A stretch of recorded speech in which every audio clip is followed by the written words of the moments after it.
I had a hilarious vision when it goes back to the Indian tribe. I imagined an Indian tribe with like one of them with a handy cam, and he's like, "Did you get the shot on film?" Like, shot a buffalo off a horse. Did you get that on film? You didn't get it? They beat him with rocks and sticks. Yeah.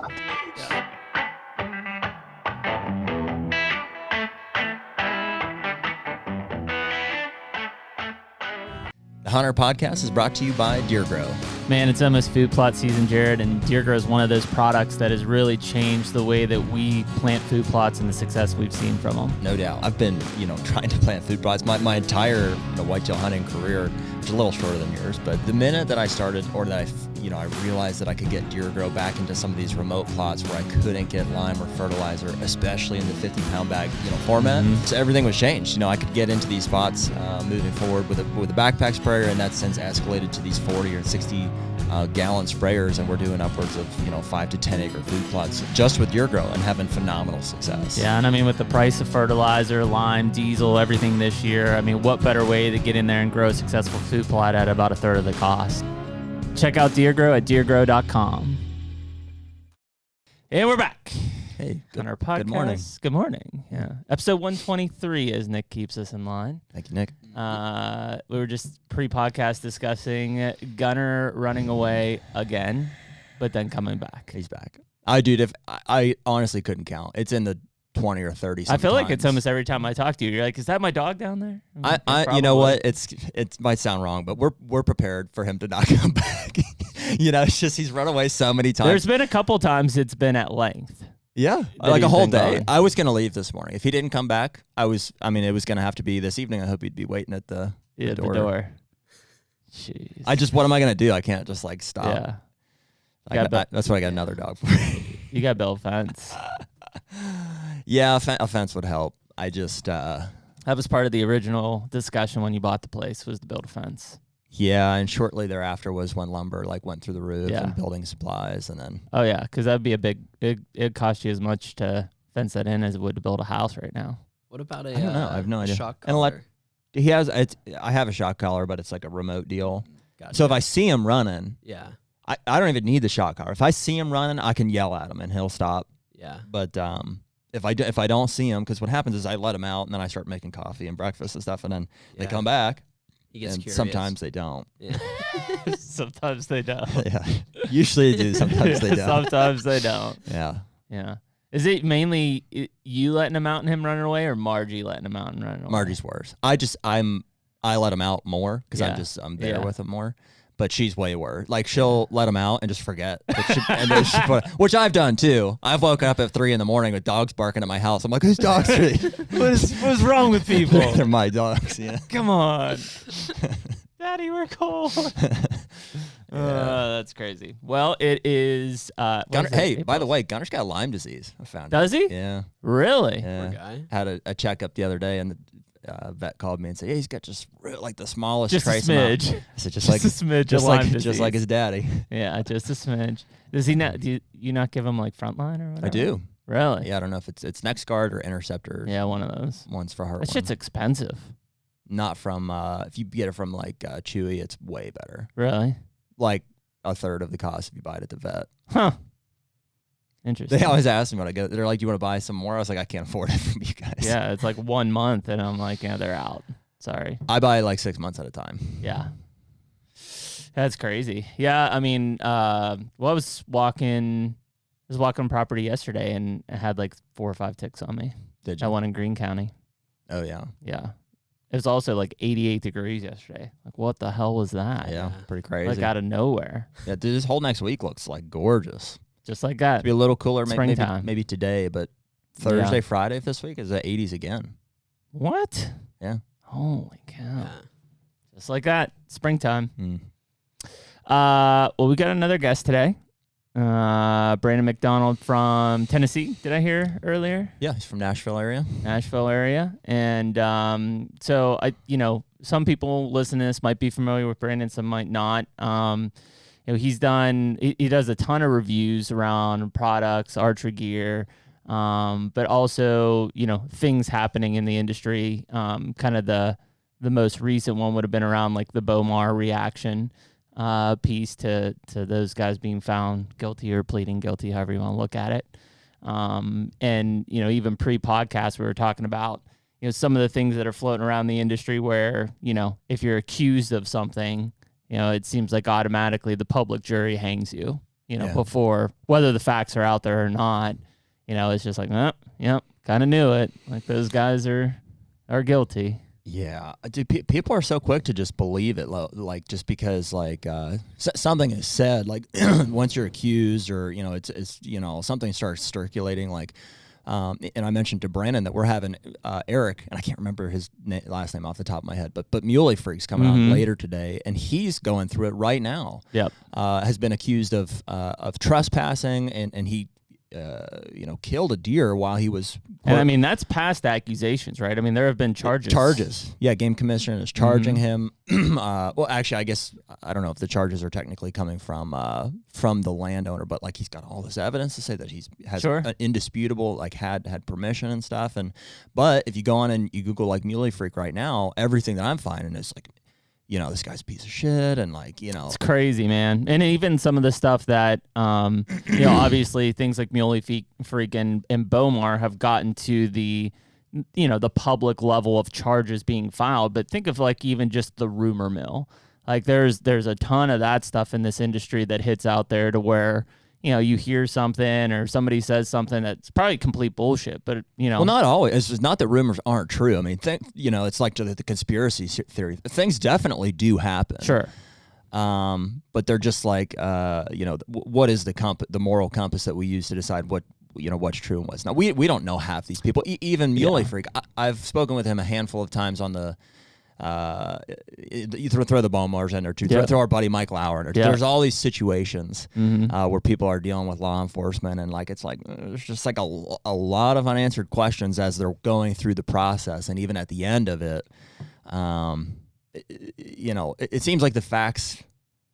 At the end of the situation, it almost seems like the facts don't matter. Like most people are just like, well, I heard it this way, so that's what I think. Well, and that's what I was going to say is I think that you consistently in this industry, in this space here, you end up hearing it second, third, fourth hand. By the time it gets to you, it's been twisted 6 ways to Sunday, essentially, and it's like, you have no idea. You have no idea. It's a completely different story than what happened. And I mean, that's part of the problem, right? Is that I assume in the case of a Muley Freak or Bowmar or Mike, like you hear it from them, and then, but what you are told or being told from, like, let's say even the state agency side, it's like, well, that's not what they, like, who's lying here, and at some point you got to believe somebody, or somebody has the facts.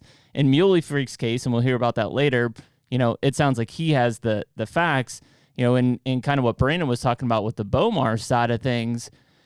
Take and interpret it how you will. I think Josh and Sarah openly said that they did some shit wrong, right? But there were a lot of other things accusation-wise that, immediately I think they were torched on, and it's how the public interpreted it, I guess. Yeah. So it's an interesting place to be. It's one of those things, and I'll be interested to hear kind of Brandon's take on this, but it's not always what it's cracked up to be in the spotlight, and so people look at these guys, for instance, we talked about the hunting public. No public, like, state agency violation or accusations, yet go and look at any of these turkey forums, especially in Georgia and Tennessee. I mean, these guys are being crucified for being the cause of the turkey demise in these states on public land because they're highlighting hunting in those states on public land. Right. And I mean, it's like, okay, well, like, what proof do you have that, they're the reason that turkey populations are declining in here? Well, none, but I mean, it makes sense, right? Well, there's lots of proof. I mean, we're jumping kind of all over the place here, but there's lots of evidence to say that those guys are influencing more people getting into hunting turkeys on public. Absolutely. More people getting into hunting in general. But that is the point. Like, we can't, because that's yielded maybe some effect on turkey populations, we can't turn and say, well, it's those guys' fault that the turkey populations are being affected. In our opinion, we kind of talked on this yesterday. That's the interpretation. With Skip is, it's just the reality. You know what I mean? It's a limited resource to begin with. Yep. And so if something causes people to get into the woods and to be hunting them more, some compensation needs to be, introduced to to conserve. To offset, to conserve. Yep. Hey, Crazy, Nick, man. Can we get a little fan action there, maybe? Yeah. Thanks, buddy. Mm-hmm. Don't want Jared getting all hot. Pits are hot feeling and a little bothered. toasty, huh? All hot and bothered here. Nick, are those braces? Are those new braces? It's just my retainer. Okay, you just don't wear it all the time? I usually wear it at night, but I forgot last night. Nick rocking like he's walking out of like 2000s high school. Like I'm ready for him to like start blasting Nickelback With on that his sweater? on his, I think his grandma car. knitted that for him. Bro, speaking of Nickelback, Mark just got a sticky note on our stereo at the Dairy Mart to play the turn. It says no Nickelback. Yeah. This guy's got a bad rap though. Yeah. Back in the day, they were solid, just like Creed. Got There's bad an rap back interesting, in there's the a day. documentary on it where they came out and talked about how it all got started and stuff. Yeah, Like the bashing and stuff. that's kind so of funny. It's because it got played on soft rock. That'll kill you real fast. Yeah. Well, Brandon, we appreciate you jumping in this morning and kind of hearing out. And, we kind of danced around some stuff there pre-podcast, but, I think that you would probably be in a lot of agreement in this kind of court of public opinion, I guess is the way I would call it in this industry, is not gentle on a lot of people when accusations come up. Yeah, I mean, I've thought a lot about this from why we as hunters would tend to be instantly very judgmental. And I think if you think about like the early days of humanity when we were in tribes and someone would go kill something and bring it back and it was being shared amongst the group, and then one person would like sneak some more meat, sneak some extra meat. Mm-hmm. There's something so wrong about that. And I think that's what people view the modern day poacher as. Yeah. Basically, you're not playing fair. And I think that hunters tend to have this something kind of in our genetic makeup that pushes us to say, here are the rules that were established, whether we agree with them or not. That here are the rules that were established in our states. We are all going to play by those rules, and we are all going to attempt to kill, whatever, the biggest deer we can within these limitations. So when somebody steps out of line, or when somebody is accused of stepping out of line, it's very easy to say, that's it, cheater. Man. Well, cheater. And what's so crazy about that, Brandon, we've kind of been on a roll in several last podcasts on this is, we all as hunters can make moral decisions at our own micro level, right? But the laws are set forth by a legislature or state game agency. And so, if somebody comes to you and say, hey, Brandon, you can kill 10 bucks this year and 20 does, you as a hunter can go kill 10 bucks and 20 does. That is the guardrail that has been set up for you. Now, morally, on a micro level, you may know, well, my herd can't sustain that kind of harvest, but ultimately, because it's the rules at the landscape level, it's legal, right? And I think that is a huge discussion point in the hunting community of, can we as hunters regulate ourselves beyond what the state landscape level is telling us? Yeah, but 97% of hunters, if you told them they could kill 10 buck and 8 spikes walked in front of them, they're going to shoot 8 spikes, and then they're going to shoot an 8 point, and then they're going to shoot a 10 point. Like, they're just going to do it. Yeah. And it's not because they're assholes. They're just not watching this podcast. They don't think about conservation the same way. They're doing other stuff. They're busy doing other things. And I don't know, maybe that's a jaded, jaded take on it. But I think you're on point. Let me put it this way, Brandon, because I don't necessarily like that example of it, just because I don't think people in that specific situation, and my point of reference is the red tags, like the farm tags. I know the guy in Ohio who issues those, at least in my part. Yep. And their main gripe with that is that they don't get used. Well, that's because people are lazy. Exactly my point. So in lieu of that example, I prefer an extreme moral example where if somebody were to say, hey, you guys can go shoot whatever deer you want at night with spotlights or with thermals. Do you know what I'm saying? Thermal imagery, have at it. And we use that as kind of a benchmark, as you look at these other things that we could question the morality of or the ethics around would be, whether it's baiting or even just something like a weapon like a crossbow or a rifle. And on the extreme end of that is something we all would look at and say, well, it's clearly illegal. You can't shoot a deer with thermals at night. I think though, if you put the legal bounds in, you'd be surprised how many people would just do it.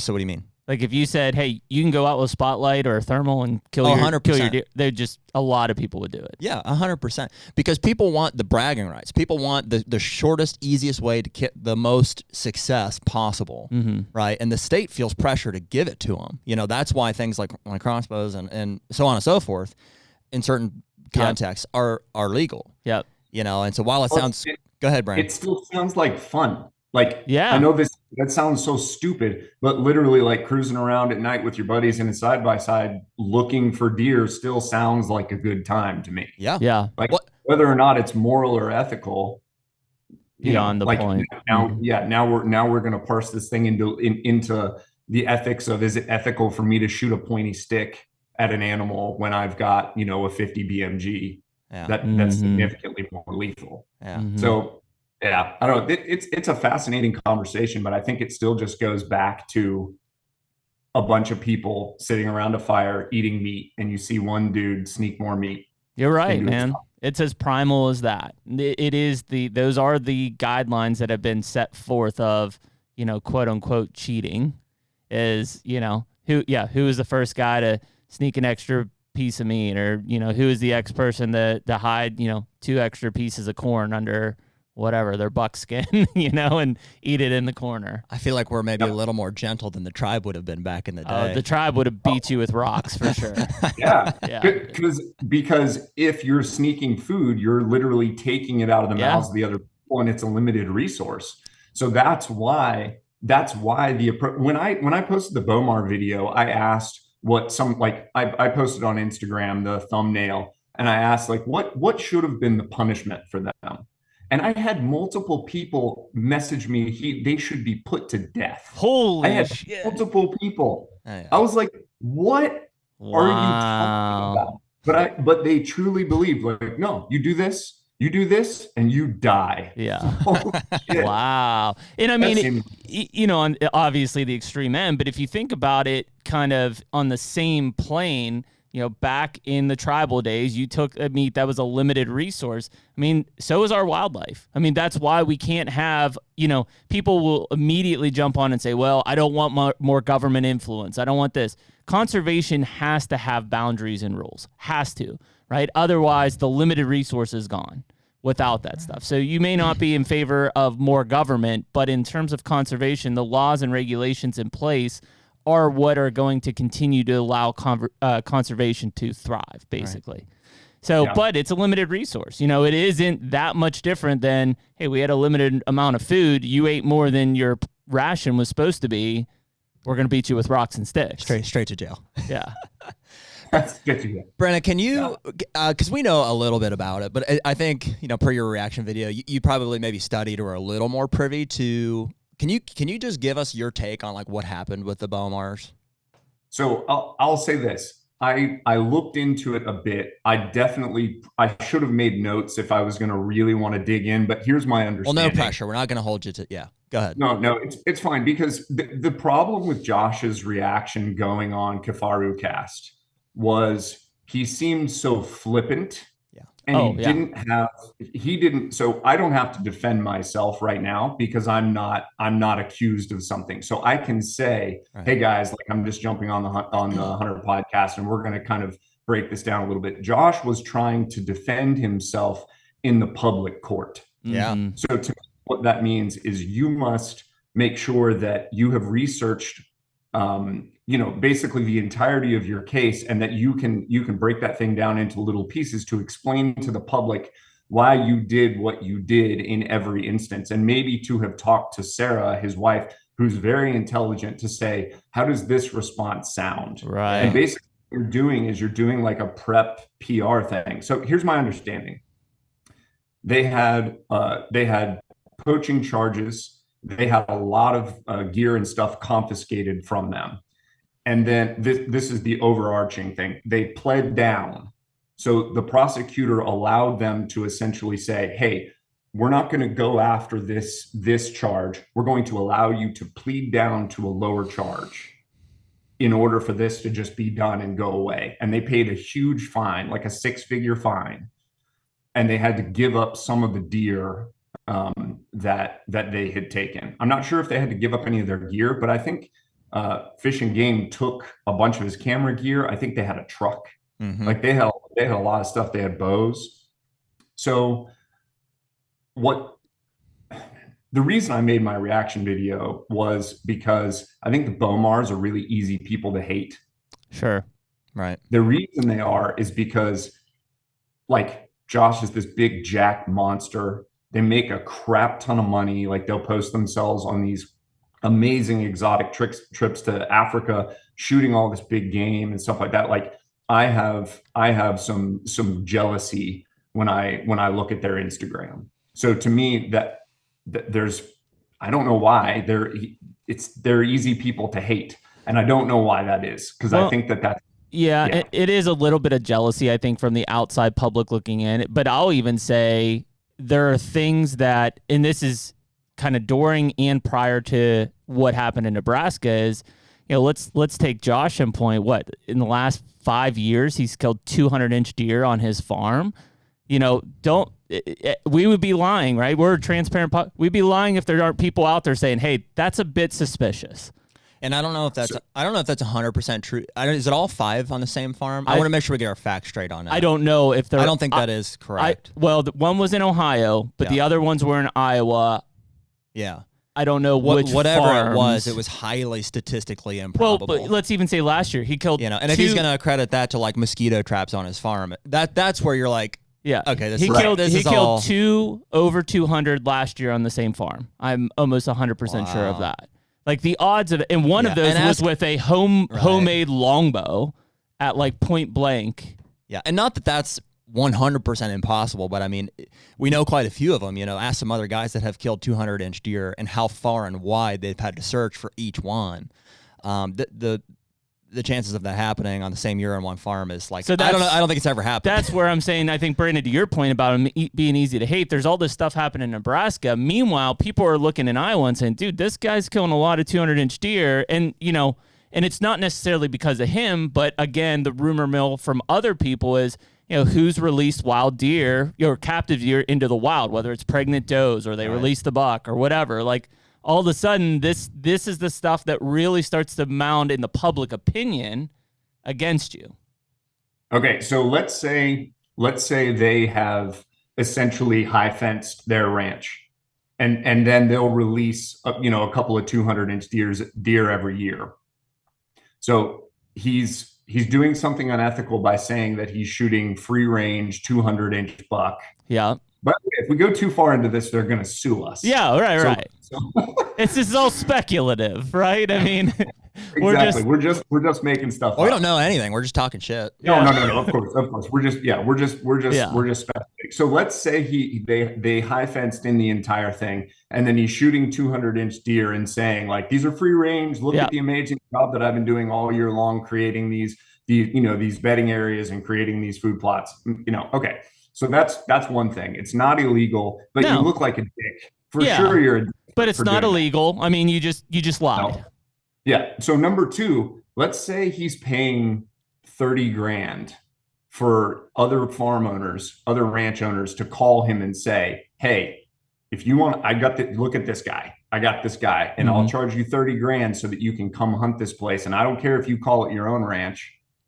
Like, not a big deal. Have they figured out a way to actually hold? I mean, I don't know how many acres he has, but I mean, it's totally very possible. I'm not taking that off the table that like everything that he's done is legitimate, but like you're saying, some of these other circumstances do, puts it in the question, because option 4 would be is like other people have in the past and they've gotten caught for it, and it's talked about all over whitetail country, so it's not a denial thing. Is have somebody released pregnant does from captivity and or bucks from captivity into the wild to put these enhanced genetics in. That is not a foreign concept in the whitetail market. Frankly, it's been done a lot. People have been caught a lot. And that is or is not illegal? 100% illegal. That is a major violation. You are going straight to jail. There is no pass-go in every state. In every state. That is a federal violation. Because of the CWD stuff? You're transporting wildlife normally, and because of the CWD aspect of it. Yep. Huh. Yeah. So the other interesting thing about doing that is you're taking a decent monetary risk. So let's say you have a pregnant doe. I don't know what they would cost. Let's say you buy 10 of them that are pregnant by probably can't be that much. $3 to $5 grand each. Okay. That much? So then you're putting them out in your area and you're just praying that their offspring makes it to maturity and that they stay on your farm for the next 5, 6, 7 years. That's interesting. And keeping in mind that doe is carrying 50% of the genetics when it gets bred again. So let's say even if that offspring from a staged buck in a pen dies, if a normal wild buck breeds that doe, she's probably got superior genetics as well. Yeah. And it would be, we would have to look, Nick. I mean, there have been numerous cases. I know when I worked in Mississippi, there were a lot of cases around that. I think Illinois has had some. I want to say Missouri has also had some. I mean, it's a big deal, and people think that they can get away with it, especially it used to be like, oh, well, he released bucks. Well, I mean, we've seen it. I think it was even last year. That kid killed that Kansas buck that was like 300 and some inches early season. It was clearly a pen-raised escapee, and then they tracked it back to the pen, so you knew it was. But where people started to see the loophole was, well, what if I take these bred does and I buy them for, I spend 30 grand on bred does and I kick them out on my 1,000 acres. Right. And to be clear, we don't have any evidence of anyone doing that, right? Like there have been people that have gotten caught in the past for it.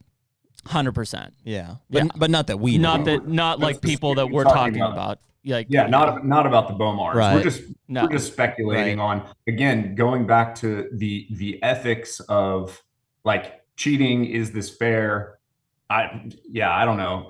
I enjoy watching Josh's videos from a standpoint of like how good the production is and then the class of animal that they shoot. Like Jared, I've heard you say you fast forward to the ends and just watch, you tend to just like watch people kill stuff. Right.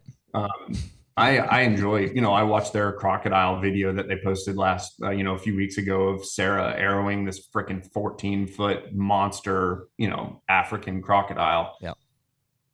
It's cool to watch, but at the same time, I'm kind of like, I kind of hate you guys because you can just write a giant check for him to kill a 7,000-pound hippo, all that kind of stuff. But sure.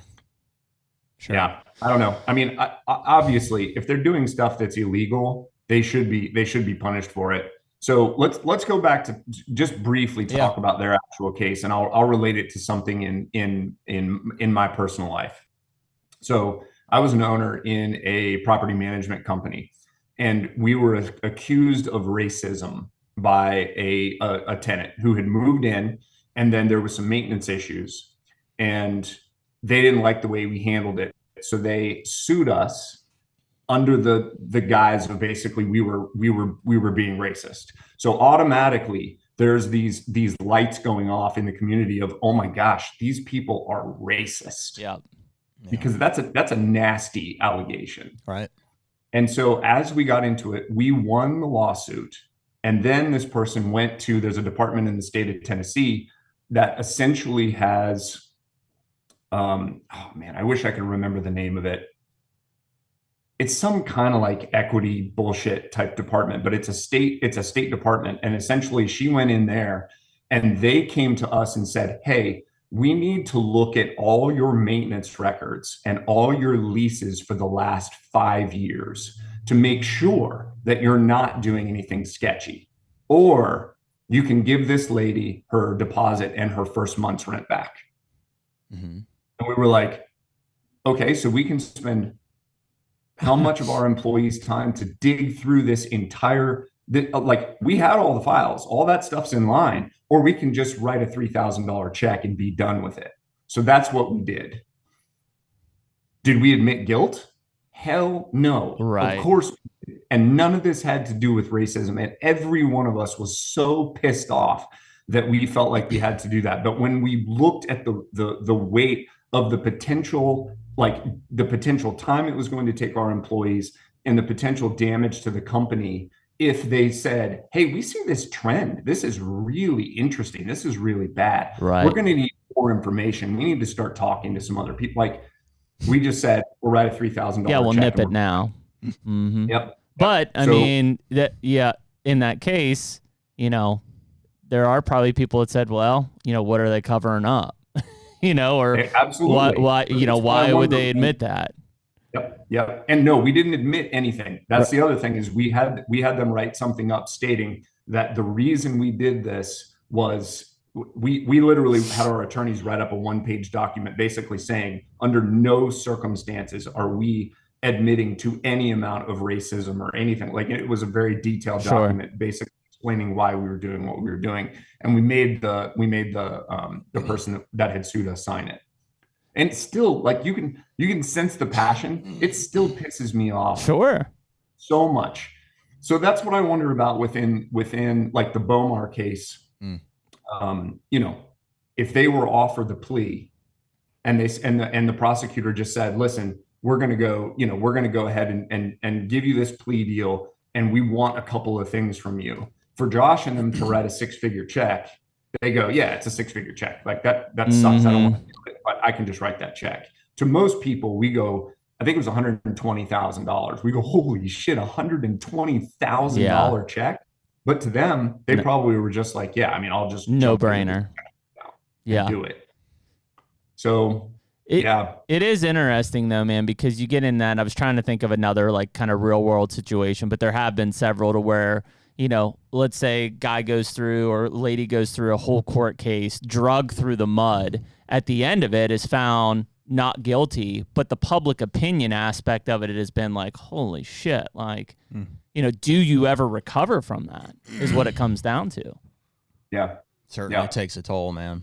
And I mean, that's the hard part is like anymore you have to look at like, okay, jury may have found you innocent or you may have settled or whatever, but ultimately, the court of public opinions has their own thought on you, and that's probably worse than anything else.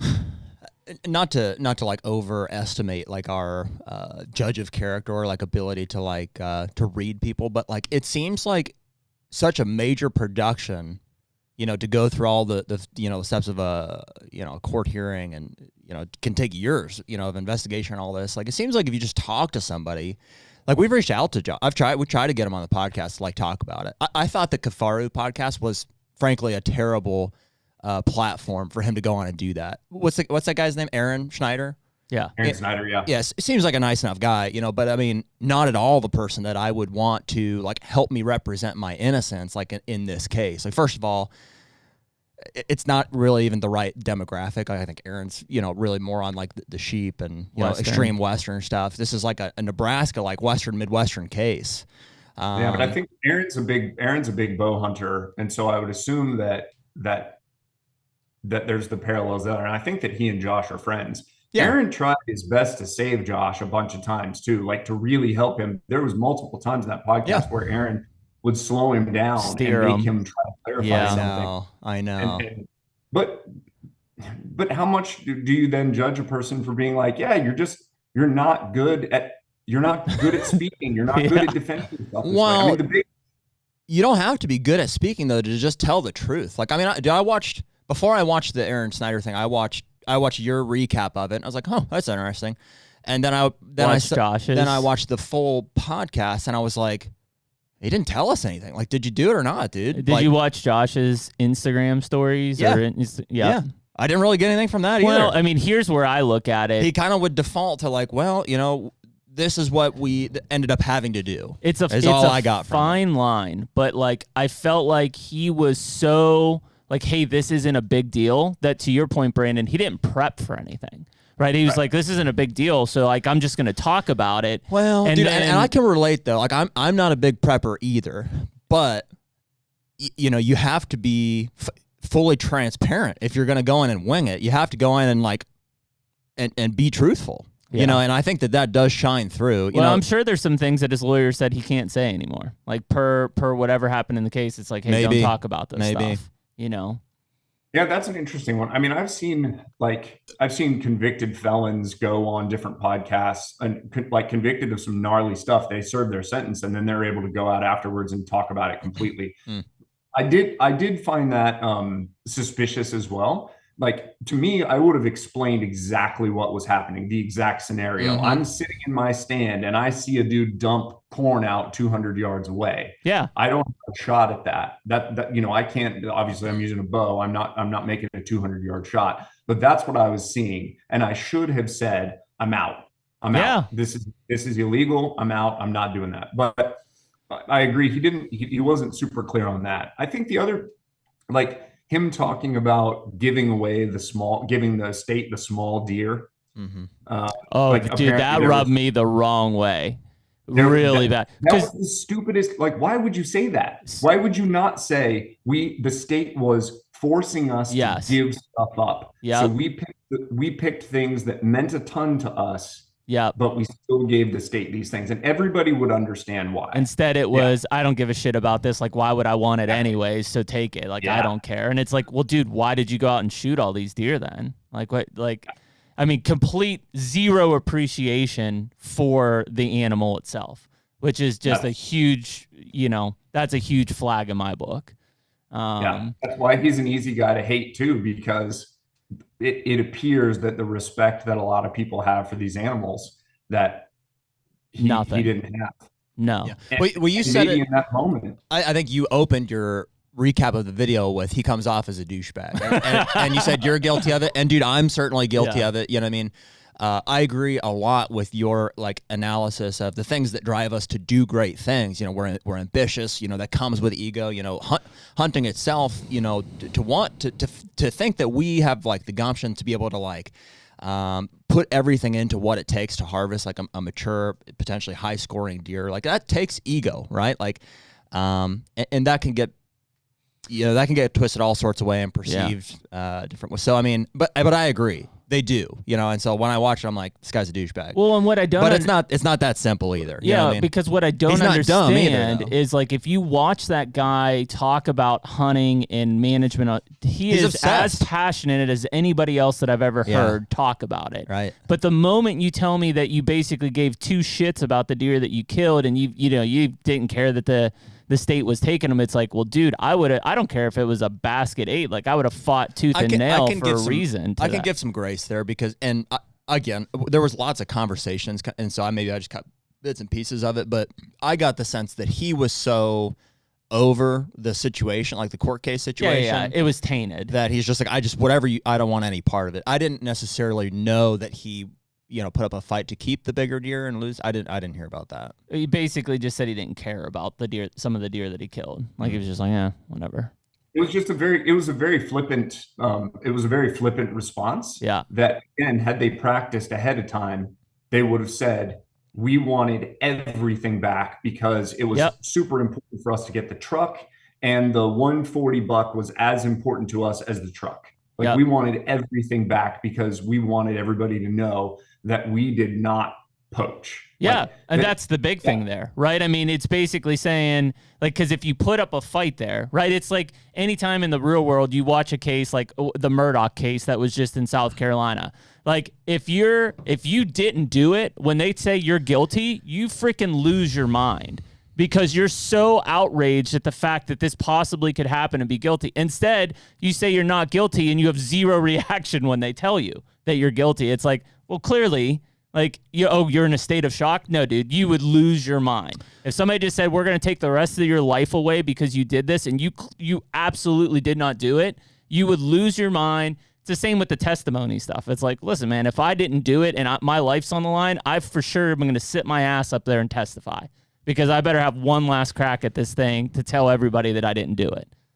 Unless you are perceived by the jury as a giant douchebag, in which case putting you on the stand would not be a good idea. You seem like a very genuine person. I would probably believe you. I'm a douchebag sometimes. They're waving his hand with no ring finger on there and freaking people out, which I just noticed, by the way. That'll freak people. They're like, Jesus, what's this guy into? That was my wedding ring. Got caught on a tree stand. My first year of marriage. Ripped it off. I thought you were just wanting to get out of marriage so bad. You were like, I'm done. And I'm forever. So that is my. He's like the Marilyn Manson of the hunting industry. Marilyn cutting out ribs, Jared's cutting fingers off. Maybe later I'll show off my scars on my head. Now that my head, I buzzed my head the other day, Brandon. I had hair down to my shoulders until yesterday. I'm clean shaven now. We'll see if people notice that early. Half of our comments were about Jared's man bun, so I don't know where we're going to go from here. You got I'm back to. I had my headphones off, so I didn't hear that, Mark. Jeez, but yeah, I mean listen, at the end of the day, though, it sucks for two things: the hunting industry and for the Bowmars. In that, like, this will forever be tainted, and in the same, and I don't know why. I guess because he's in the limelight again. I've seen a lot of people come back around on his spear bear video as well. And not necessarily because he did it, but because he caved a lot to the outside pressure of saying, I'm sorry that I did this. And it's like, well, why, dude? It was legal. Like, why were you sorry for it? Like, why are you now being apologetic for doing something that was legal and ethical and correct? Because there's... I think once you get to a place like, they're running a business too, they make a lot of money from sponsors. And so there's pressure there to maintain those. I think sponsors. The majority of money they make is from the nutritional brand, though. I was going to ask, like, 100%. We talked about it being easy for them to make. It's from the nutritional What brand. is Bowmar Nutrition? Yes. They make a lot of money. Really? Yeah, tons. They have a massive warehouse where they sell a shitload of product. Yeah. And who buys that? They're getting a lot of people. Well, I mean, if you see Josh, like, I think some. they're in Hawaii right now training for something. I mean, go look at his Instagram this morning. He is so shredded right now, and I assume they're getting ready for a bodybuilding competition. Yep. And the amount of discipline that it took over time for him to get looking like that, and for Sarah to look the way she looks, like, she's had freaking 2 kids and she looks incredible. Yeah, they're both jacked. Yeah, just jacked. But the nutritional brand is where I think they make, and I mean, obviously, I think they also make good money. They have a great YouTube following and everything, on the hunting side. But the Bowmar Nutrition, it's huge. They have like 300 something. Bowmar Nutrition is where they make all their money. Yeah, that's crazy to me. I've seen them fly private. Like, during COVID, they took a private jet to go back to visit somebody's family. So, like, that's not a thing that That's not a thing that most people can just go do. Like, most people are like, I'm going to jump in the for car. Sure. I assume it's mainly non-hunting industry people that they're promoting that. It is. Okay. All right. Yeah. But I will say though, Brandon, like, I'm fairly, like, not a ton, but like, I'm fairly plugged in on the fitness industry as well. I've done some bodybuilding competitions back in the day, and like it's not really a. You'd be surprised how big Bowmar Nutrition is. Yeah, I get apparently. Huge. Yeah. I think I've seen them. They have a 250,000 square foot warehouse is what I've seen. Now, maybe they rent space inside of a 250,000 square foot warehouse. Like, maybe that's another like Bowmarism where they're like, here we are in our 250,000 square foot warehouse. And you're like, you only rent 10,000 square feet in here. But I mean, the reality is it does look like they make a lot of money. I'm sure it's a 7-figure a year business. I mean, no, good for that. I'm not quite, I'm stoked about it. That's awesome. I mean, didn't Sarah write some book about like butthole or something? I have no idea. I don't know either. Really? Yeah, I think it's the title of something. Nick, do you have that on library? Is that an audiobook? Yeah. I could be 100% wrong on that, but I could. You better pull that up, Nick. Google Sarah Bowmar's books. There's definitely something about a butthole. He just Googled Sarah Bowmar's butthole.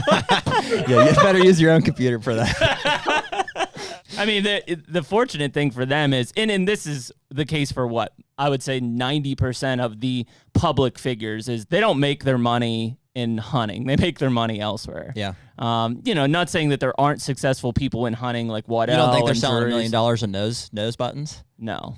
I bet they're selling more than you think. Their markup on those things is probably insane. I bet it costs him 20 cents to make them, and he's selling them for 10, 20 bucks. Yeah, and I mean, he's got guys like Levi promoting it. I'm sure he sells a shitload of those things. Yeah. Well, and it's not a terrible idea either. No. I have it on my bill. I like it. No, it's good. I like it. Yeah. I actually used all Bowmar Nutrition products. I saw a Josh poster behind you. This is what the book's called. It's called 0 to a Million Without Showing Your Butthole. Yeah. Wow. Interesting. I don't think it's exactly about her butthole, but yeah. Well, I never read it, so that's probably why most picture people book buy or it. what? 0 to a million without showing your butthole. What's the premise of it? It looks like a fitness book. So I assume like Probably had to be a female influencer without, be doing OnlyFans. Yeah, without Oh, having yeah. OnlyFans. All tits and ass. I gotcha. Yeah. Which I can respect. Yeah, no, I mean, that's, I can respect. yeah, I think that's really good. Yeah. They need to adapt that into the hunting side of things. These hunting TikTok girls are getting out of control. Get me some pre-workout from Bowmar. Yeah, You're just gonna find me see how much something. it is. Check it out. I'm a C4 man myself. But I know. The HUNTR podcast is brought to you by Stealth Cam. dude, where would we be without our cell cams? I would definitely be divorced at this point. Yeah, I hear that. I mean, the fact is I spent more time checking cameras than I actually did hunting prior to cell cameras. Now, at least, my wife can enjoy me being in the comfort of my own home, buried in my phone, checking those pictures. Yeah, 100%. And dude, when it comes to trail cameras and definitely cell cameras, reliability is, I think, the number one thing that we're looking for. Stealth Cam just has a long reputation of reliable cameras, and ultimately that is the most important thing to us. They have to work. In terms of reliability, there's not a better camera on the market than Stealth Cam, whether you're talking about the Fusion X, the Reactor, or the DS4K Transmit. And most of them are under $200. Stealthcam.com. Check them out.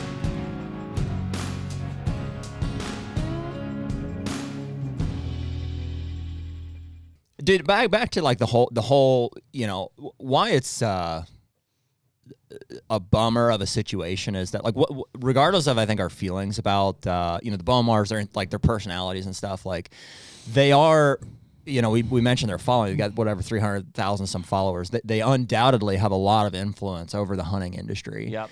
And when they get accused, whether they're guilty or innocent, but of something like this, it's kind of almost like, when a priest gets accused of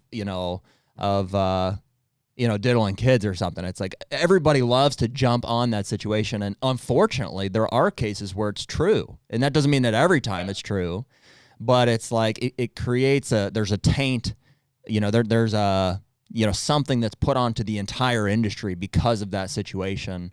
And the rest of us have to kind of deal with that. I mean, I think that's definitely where some of the angst towards the situation and towards the Bowmars comes from. But I think that one of the reasons that the law was written the way it was written for the country, where it was innocent until proven guilty, was because they knew that the natural human tendency is to say, you are accused, therefore you're guilty. Because it's very easy to jump that way. I do the same thing, like you said with the priests. As soon as I hear a priest is accused, of course he did. Dude, I can't believe he's doing that. Right. So it takes objectivity to step back and say, wait. Justice, true justice needs to be, all the evidence needs to be presented, and then we need to decide. It doesn't need to be, you're a witch, we're tying you to a tree, we're throwing you in the river. She's a witch. Prove you're not a witch. Well, and unfortunately, dude, unfortunately, it almost seems like the legal process is like nullified or undermined by like just social media in general. It almost doesn't matter what happens legally. Most people probably listening to this don't even know. They're like, oh, they paid fines. Oh, they were guilty. They're just like, all I saw was Brandon's video. All I saw was, whatever talking about it. But that's also like, that's unfortunate for the overall vibe of the hunting industry. But that just goes to like, people are busy. People have a lot of other things that they're interested in. Absolutely. There's a lot of crazy stuff going on in the country right now that maybe, like, I don't watch as many hunting videos as I did 2 years ago because I'm watching stuff about real estate. I'm watching stuff about, what's happening with the dollar crisis around the world. I'm watching all sorts of other videos trying to basically figure out what my strategy is going to be going forward. And then every once in a while, like, I'll watch a hunting video, but it's backburnered because there's, to me, more important stuff going on that I need to be defending my, defending my and I would assume that's where, and I don't mean this disrespectful to anyone listening to this, but like, that's where I think you see a lot of the comments and like super like heavy keyboard warriors in the industry. It's not a horrible thing, but I just don't think that they're looking at anything else, right? I mean, they are literally watching. The only thing they are watching and consuming is hunting content. And so when it comes to comments and perceptions of what's going on and the comments that are being made in the public, they're very vocal about it because they're not having their eye on dollar crisis or banks failing or political aspects of things or whatever it might be, right? They are literally only in the hunting space.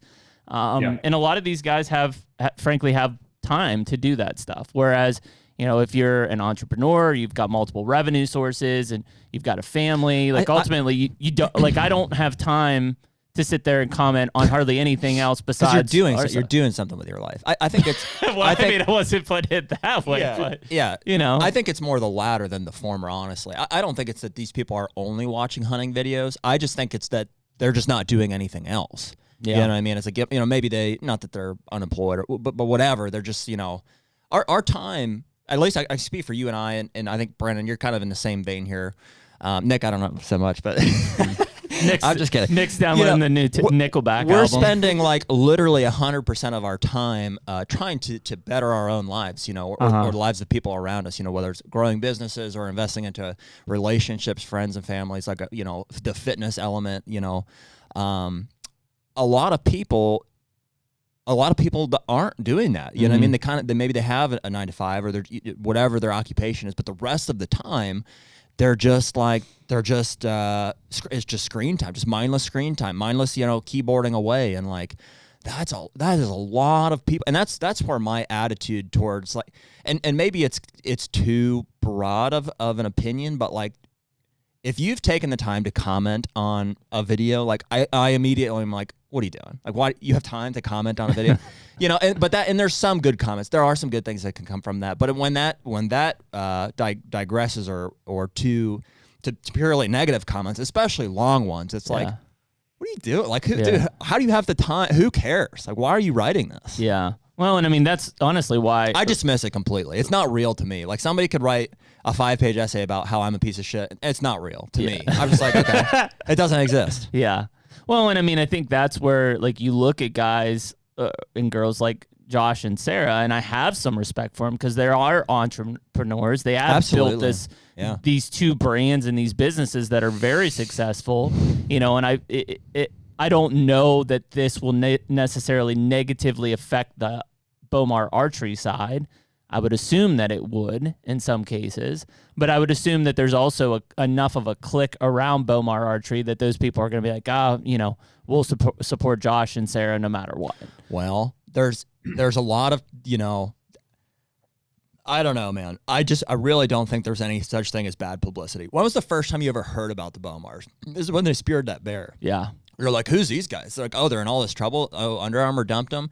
And then I would assume if you look at like their analytics and stuff, their following probably grew by, 500% when that happened. Also probably because when you guys watched the spear video, you didn't go, this is an atrocity. Yeah. You probably went, wow, that's pretty freaking cool. Yeah, it's pretty badass. I never watched it. Or, whatever the reaction. When I watched it, I was like, wow, like he practiced enough to hit a freaking black bear with a spear. Yeah. And he was on the ground with the bear when he did it. Like, that's kind of sketchy.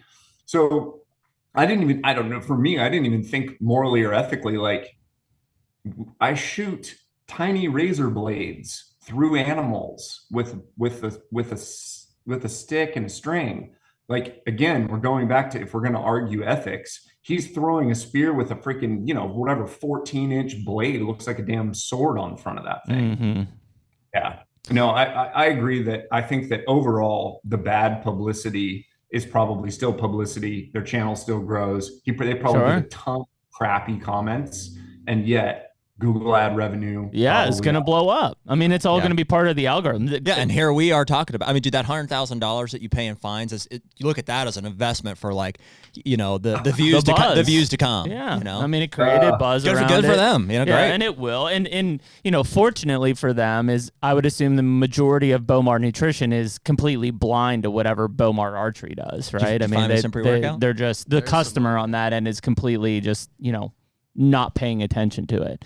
They're getting sued. They're getting sued on the Bowmar Nutrition side too, because somebody analyzed some of their protein, and apparently it was like drastically lower percentage of protein in the thing than they said was in there. But that's another one where did Josh and Sarah go in and say, "Hey guys, I know how we can save some money. Like, just screw this up." I doubt it. I doubt it. It's probably whoever they're private labeling. Yeah.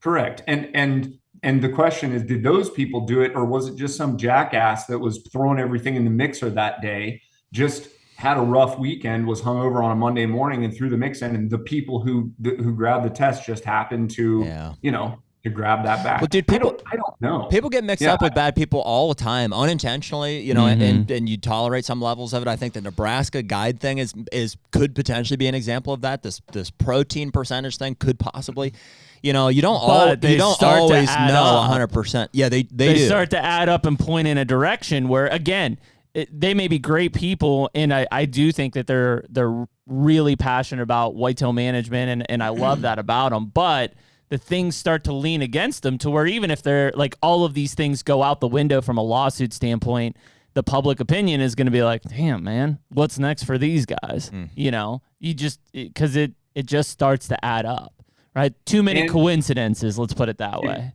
If you had let's say you ran some sort of supplements business, don't you think you would have it third-party certified? Like every single time something's coming out, like whenever you're running, I don't know how they do it, like 5,000 pounds of some protein mix.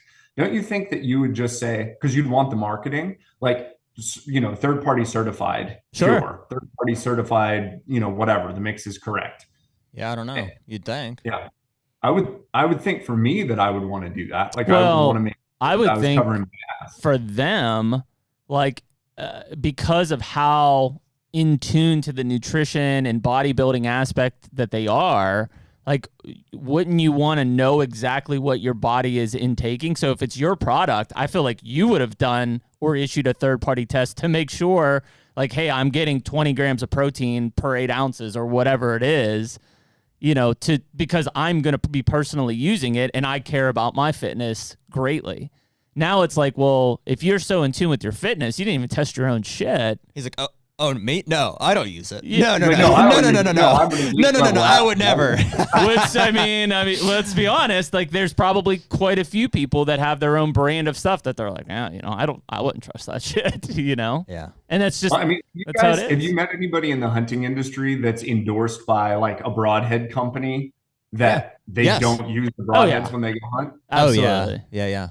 100. Yeah, a lot of them. Not just broadhead, dude. A lot of stuff. Yeah, arrows. Most stuff, dude. That's the biggest like conundrum with like being a personality or a content producer like in the hunting space is that most companies in the outdoor industry make shit products. Like there's a very finite number of companies that make good stuff. And most of them, unfortunately, ultimately get bought by conglomerates and stuff, and the product quality gets reduced.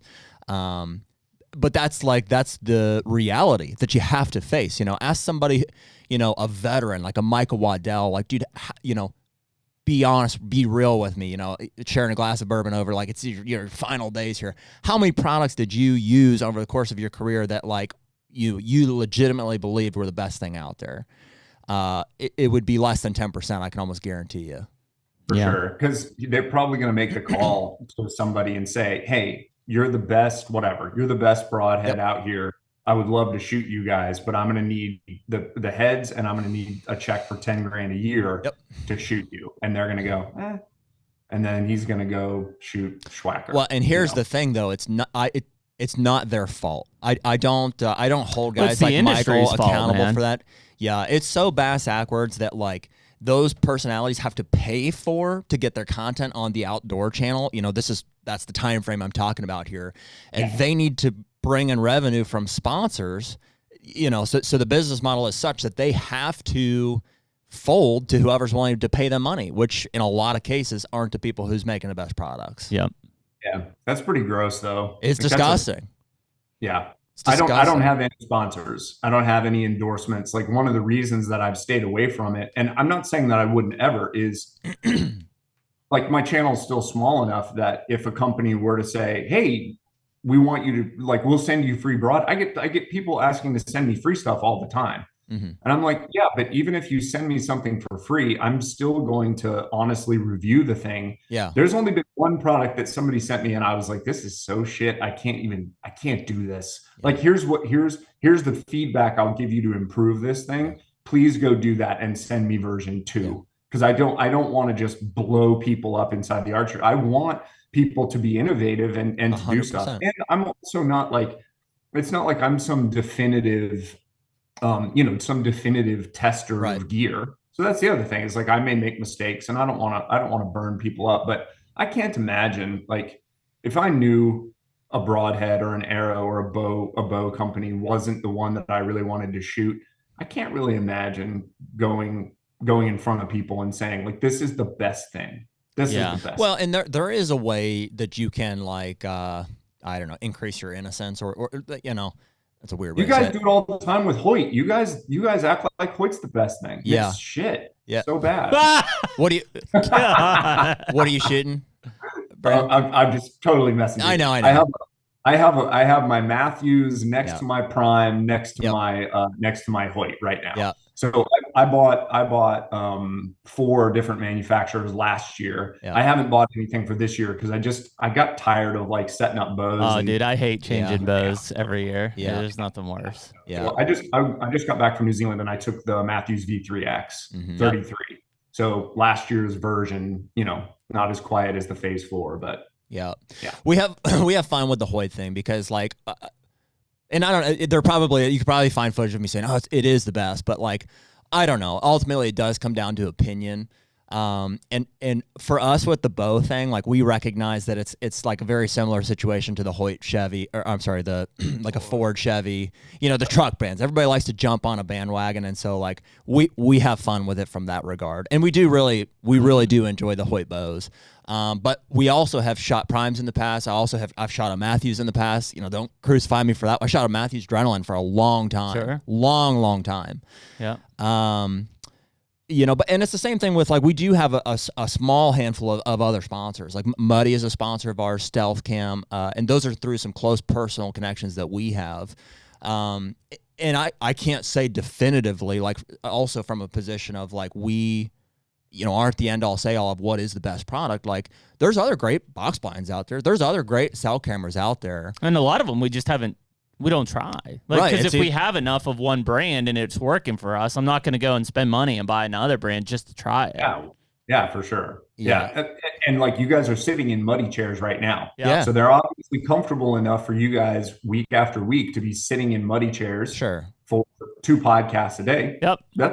That's good. Well, I have a big ass, one of those giant muddy blinds so that I could be comfortable sitting in there with, you know, somebody filming so that I could draw because I'm still sitting in there with a 34-inch axle to axle bow. Yep. And I wanted something big and it's great. I think, Brandon, we try to really take an approach like early on with like if anybody's, you know, has approached it and we have, you know, I mean, we've definitely lost out on sponsorship dollars because we're not willing to just to do the deliverables that they're looking for. You know, it's fairly cut and clear. Like a sponsor will say, hey, I'll give you $10,000. I want you to ride this e-bike and this e-bike exclusively, and I want you to say it's the best, and I want... Take all these pictures, do all this, film your hunts. Yeah, give me a Dropbox folder. I want X number of mentions per podcast. And like, dude, we just aren't gonna do it. Like we just aren't going to. Like that's not why we're not doing the podcast to make money necessarily.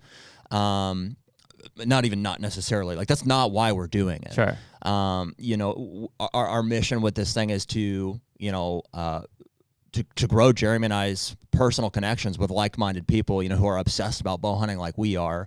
And yes, it would be nice if, you know, someday it could become financially sustainable. Nick has to eat. Yeah, Nick's yeah, right. Nick's got to buy a ring for that woman someday. He's got a girl. He's got to take care of. He's got to buy a new sweater too in the short term. I like your sweater, buddy. I like it. Yeah, it reminds me of junior high when I had the ripped jeans. Yeah, is that a mustard stain you have here? I wouldn't doubt it. You know, and so we really have been very intentional about being upfront with, you know, potential sponsors to say like, listen, we would love to have a connection to you, have a relationship with, you know, the products and stuff that you guys we're happy to use them along with other products, but the benchmark for how hard we're willing to push those is almost non-existent. Very, very, very low. It's just you're in the podcast. We talk about you when it's necessary. We'll use you. We'll put you in stories and stuff. But I'm not gonna micromanage anything. I'm not gonna tag you in every post. I'm not gonna pull reports. Like if you don't think I'm doing the job, then don't pay me. But that's other than that, you know, my goal is to represent it enough that you know that we're using your stuff. And we're not perfect either. I mean, I really do believe the minute you take money from which we are. on a small degree, like, it becomes very difficult not to be biased towards that relationship. Yep. Right. Yep. And that's the hardest part, I think, about this industry. And I think why people have, become very fond of guys like the hunting public and whitetail adrenaline is like, for the longest time, it was like, oh, these guys are just doing it, right? No sponsors, no whole bars, just out there doing it. And no knock to them, but now, very transparently, the hunting public has several sponsor partnership relations. Onyx, Tethered, Bear. And it's frankly because they're running a business, right? And there's only so much you can do without money to fund the business to grow. Eventually you have to. And that's, I don't know if I necessarily shun the industry for it or if it's just the nature of the beast, but man, if you had more people that were able to have a fine amount of sponsors and have more open content and discussion, I think you would have a lot better content out there versus a bunch of commercials. Well, dude, that's what we're doing. Like, we've got a very limited number of sponsors who have kind of like let us roll with it. You know what I mean? And so we're really fortunate for that. So but I think if you guys are clear and clear going forward, like the bigger you grow, the more influence you have to be able to say, guys, we're going to throw you in here, and because of our reach, like, you're going to get sales, and over time you're going to see the value, but we're not going to, we're not going to play the game or do the dance. But there are a lot of people that they want to be full-time hunters. And I made the mistake, and this is debatable. So junior high, high school, college, my life was music. I wanted to be in a band. I wanted to, whatever. That was the thing. And then I did music full time after I graduated college for 5 years. And I realized that 90% of music was sitting in a concrete green room in an arena, or sitting in a tour bus with a bunch of people that you didn't necessarily like. And, not sleeping in hotels, but sleeping in a little coffin that's on the bus, not getting to see the cities that you're going to. I was really fortunate to be able to travel and to get to go play. And I completely burned out on music, and I took something that I absolutely loved, and now I never do it anymore.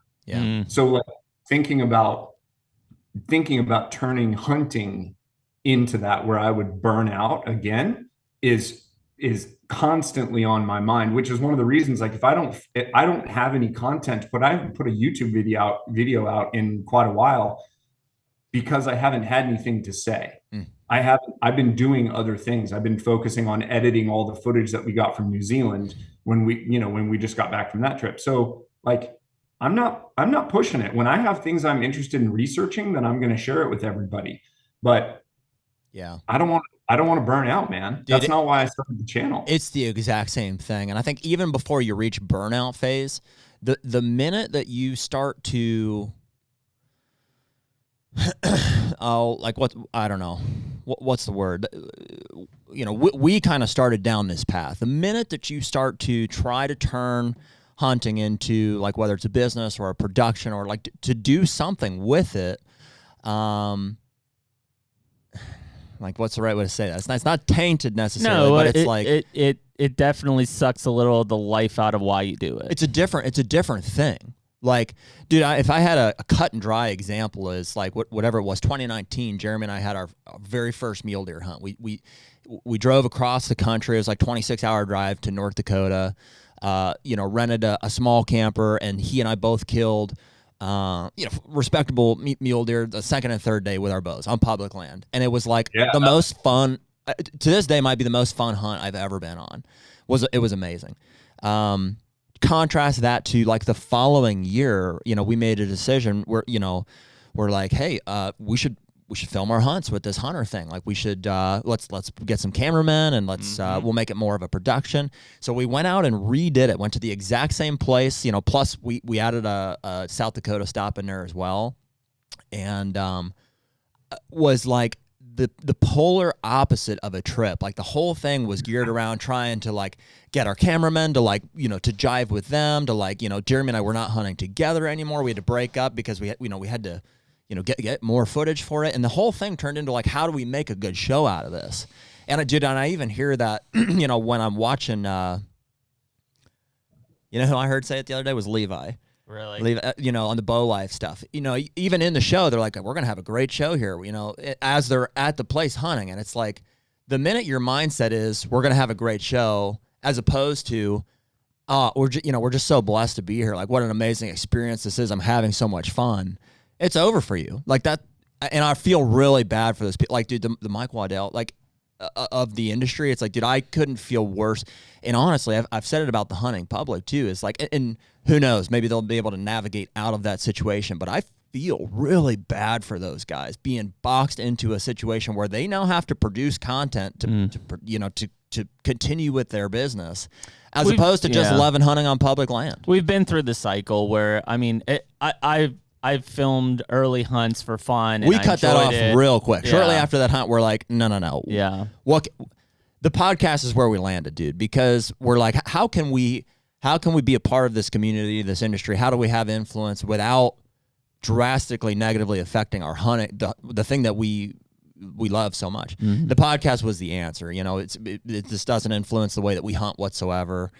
It's just our excuse to get together and talk hunting a couple times a week, and it's worked out pretty perfectly in that sense. Yeah. See, I think I viewed like filming my own hunts or filming hunts for other people as a bit of a creative outlet. Mm-hmm. So like I still have that thing that I want, you know, that I want to do, that right-brained artistic thing that I grew up with. I still want to be able to produce, you know, and now it's become like I want to be able to make a beautiful movie that just so happens to be memories that I want to capture. Cause like, I want to remember, you know, my bear hunt that I did in Idaho with the elk-shaped guys. And I want to be able to remember this New Zealand trip. Yeah. And I went to Colorado on an elk hunt with my brother-in-law 5-6 years ago. And we realized we got back and we didn't take one picture. Yeah. And we're like, how did this happen? Like there was no memories at all. And so I viewed taking the camera out. It is far more challenging than I thought it was going to be. Like it's a whole lot more difficult than I thought it was going to be. But every once in a while you'll capture something beautiful, or you'll capture a moment that you're just like, that right there, that made it worth it. Yeah. Mm-hmm. I don't know how it would be. Like I hate when I have to hand the camera off for me to be in it. Like, you know, in New Zealand, I handed it to the guide and said, you know, here you go. And looking back, there's no way for me to direct it. Be like, no, I want you behind me so that we're getting a shoulder shot. Because he takes the camera and goes over to the right, and it doesn't look as good. But then you just go, no, you captured the memory. Like, you captured the memory, and you'll be able to, when you're 70 years old, you know, you'll be able to watch that back. That's cool. I think the intention or the motivation is the key difference, though. Like there's absolutely nothing wrong with filming hunts. I think that's if that's something you're passionate about, and there's guys that have, you know, Donnie Vincent comes to mind, you know, just immaculate pieces of artwork that like we can all enjoy, and it's nostalgic. We can put ourselves there. I'm so grateful that those things exist. Yeah. But if the motivation is, you know, we need 13, 20-minute episodes, you know, we got to get kills on film. And you got to get kills on film. That's where I think, like watching Meat Eater, there are certain episodes where Ranella doesn't kill anything. And some of those, just because he's such a good speaker, like he's so folksy and interesting to listen to me. Mm-hmm. There's some of my favorite episodes where he's talking about memories of his life, and he doesn't end up killing something. The one that they did, the Pennsylvania flintlock one, was one of my favorite. One, because it was very relatable to us, but they didn't kill anything. He shot and missed or something like that. But I mean, it was a good story, and you appreciate those kind of things. You mentioned Donnie being the same way. And then there's these other ones, and the hunting public's kind of in that same way, because there's plenty of stuff where they don't kill in those episodes. But then you get the traditional aspect of things, which is every hunt is a start, middle, kill, end. Every hunt. Yeah. And that's it. Well, and you do want to see, I don't care what anybody says, I do, there is a letdown when they don't, because you want to see them be successful. It's like, sure. Man, you want to see them be successful regardless, you know. Yeah, and that's tough. It's just you can have a great production without that, but there is a missing element of like you want to see that person. Well, be that's successful. the industry I think fall through because there are storytellers, which to me is where all content society is going. It's why we watch Netflix series or Hulu series or whatever. It's a storyline basis, right? And then there's the hunting industry side where I could watch episode 5 of the season and I don't have to watch anything before or after, and I got everything I needed from episode 5. Like it was a complete start, middle, end, all in one episode. And I think that's dog shit because what pulls me through to watch, oh man, I can't wait till next week's? Nothing. I saw the entire hunt. Like next week is completely independent of this week. Last week was completely independent of this week. Yeah. And that's not how content is anymore. That's why Netflix and Hulu and all this stuff has been so successful is that you have series and stories to pull through. It can be done. Like if I use Donnie's The Rivers Divide, that's like a whitetail film that a lot of people I think have seen can relate to. It's a complete story, start to finish. I don't know what it is, like an hour long. It's captivating. I think that, not to over promote that, but I thought he did a really nice job. Absolutely. With that. Contrast that to like other shows that I have watched, and back to your comment, Brandon, about like, where I've said in the past that I'll fast forward to like a kill shot. There's things like, I don't know, Major League Bow Hunter or like Headhunters TV, like just your standard bone collector, since we're talking about it, where it's like, it's the same thing from episode to episode. So it's like, I don't feel like I'm really missing anything. If I just like, I just want to see this mature buck on the hoof. I want to see him come in, and I want to see how that scene goes down. But you better believe, during the Rivers Divide, I didn't fast forward through any of it. You know what I mean? I was captivated by the whole thing. I think Heartland Bowhunter does a great job too with a lot, sure. And they've gotten. People say it's too cinematic or too, and I'm like, it's too good? Like, what do you mean? Too much story because it breaks the mold of what traditional TV is. Yeah, and so I don't fast forward through those either. I'm invested in the story. Whereas if all you have to offer is a kill shot, I'm just going to fast forward to kill shot. But that's the cool part about like the mix that there is on YouTube. Yeah, especially on YouTube and maybe some on TV, but I think there are some shows where you get to invest in the person or you get to invest in the area that they're in. Like Donnie is, to me, Donnie is an inspiration because again, when I'm 70, I don't give a shit if you like my videos. What I care about is me getting better at crafting and creating stuff so that when I'm old and I can look back and like, I don't have kids. So if I have kids eventually, I will be able to say, look at the cool stuff I did. We're sitting down at Christmas and we're watching grandpa's hunting videos. Here you go. Like that's what I want to do. So I watch Donnie Benson and dude, he's like my number one inspiration.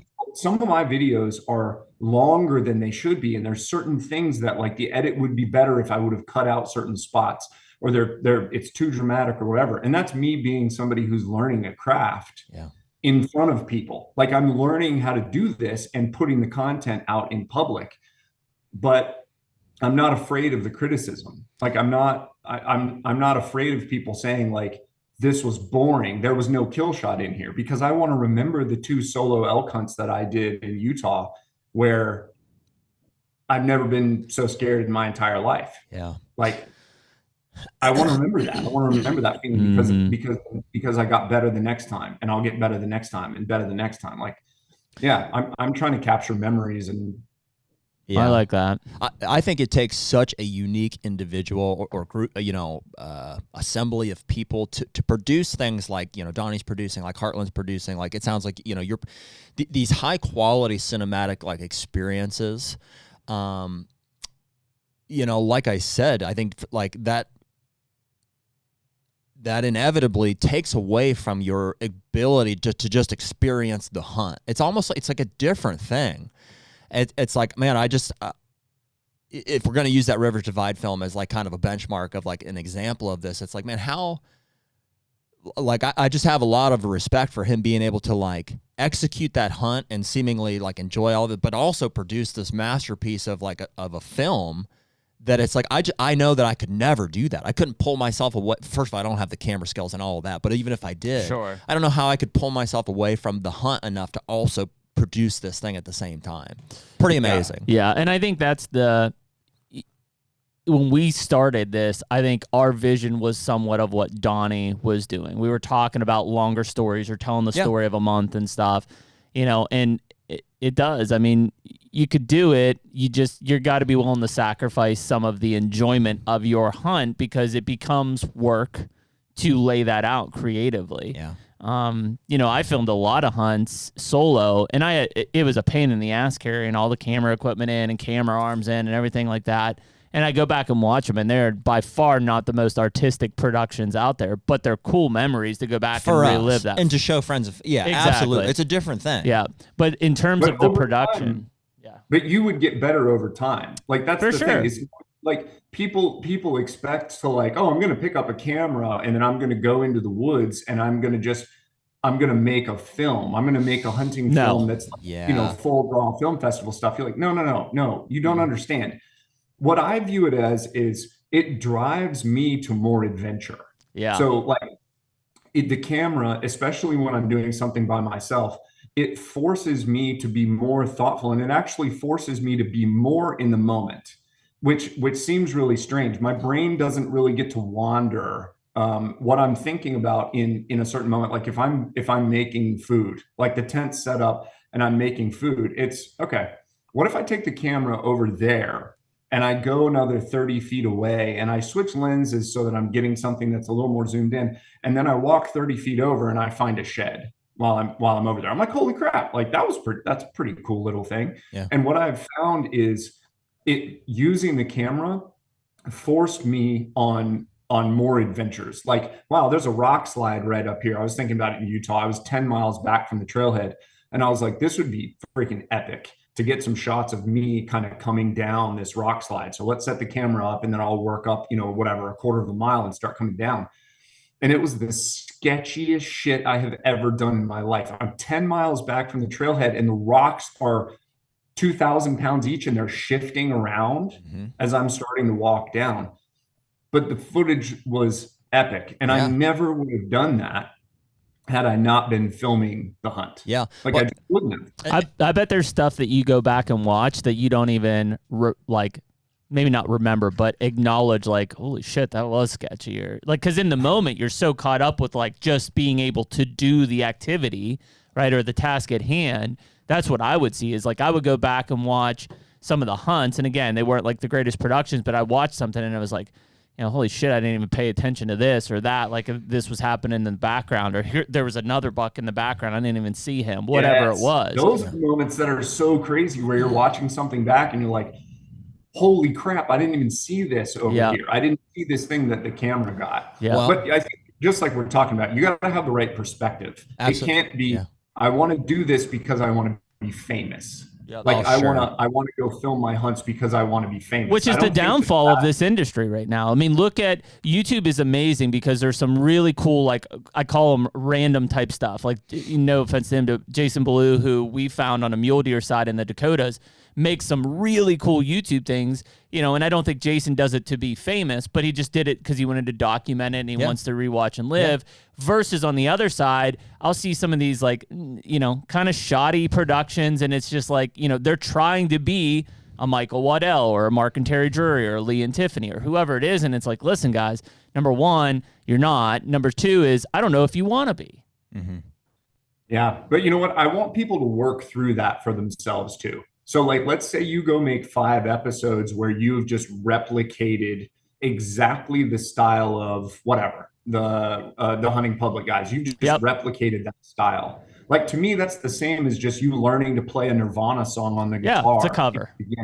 Like, go do that stuff and then slowly let it grow into, into what you want it to be. But replicating somebody's style, I have no problem with. Yeah. I think that the issue becomes when you're doing it for the wrong reasons, when you're trying to do it to just make money, or you're trying to do it for, to be famous. They're just really hollow. They're hollow endeavors that don't tend to last. I've seen and I've talked to several people about it over, the last 20 years in the industry, and several people from an entertainment standpoint on the hunting side is what eats at me is guys that, I grew up watching or have seen on a lot of content, and talking to them, they're like, well, I'm not really a hunter, I'm an entertainer, right? And it's like, well, what what do you mean? Like, dude, you love to hunt, right? And it's just become so much work that, you know, hunting is not what they used to do. It's now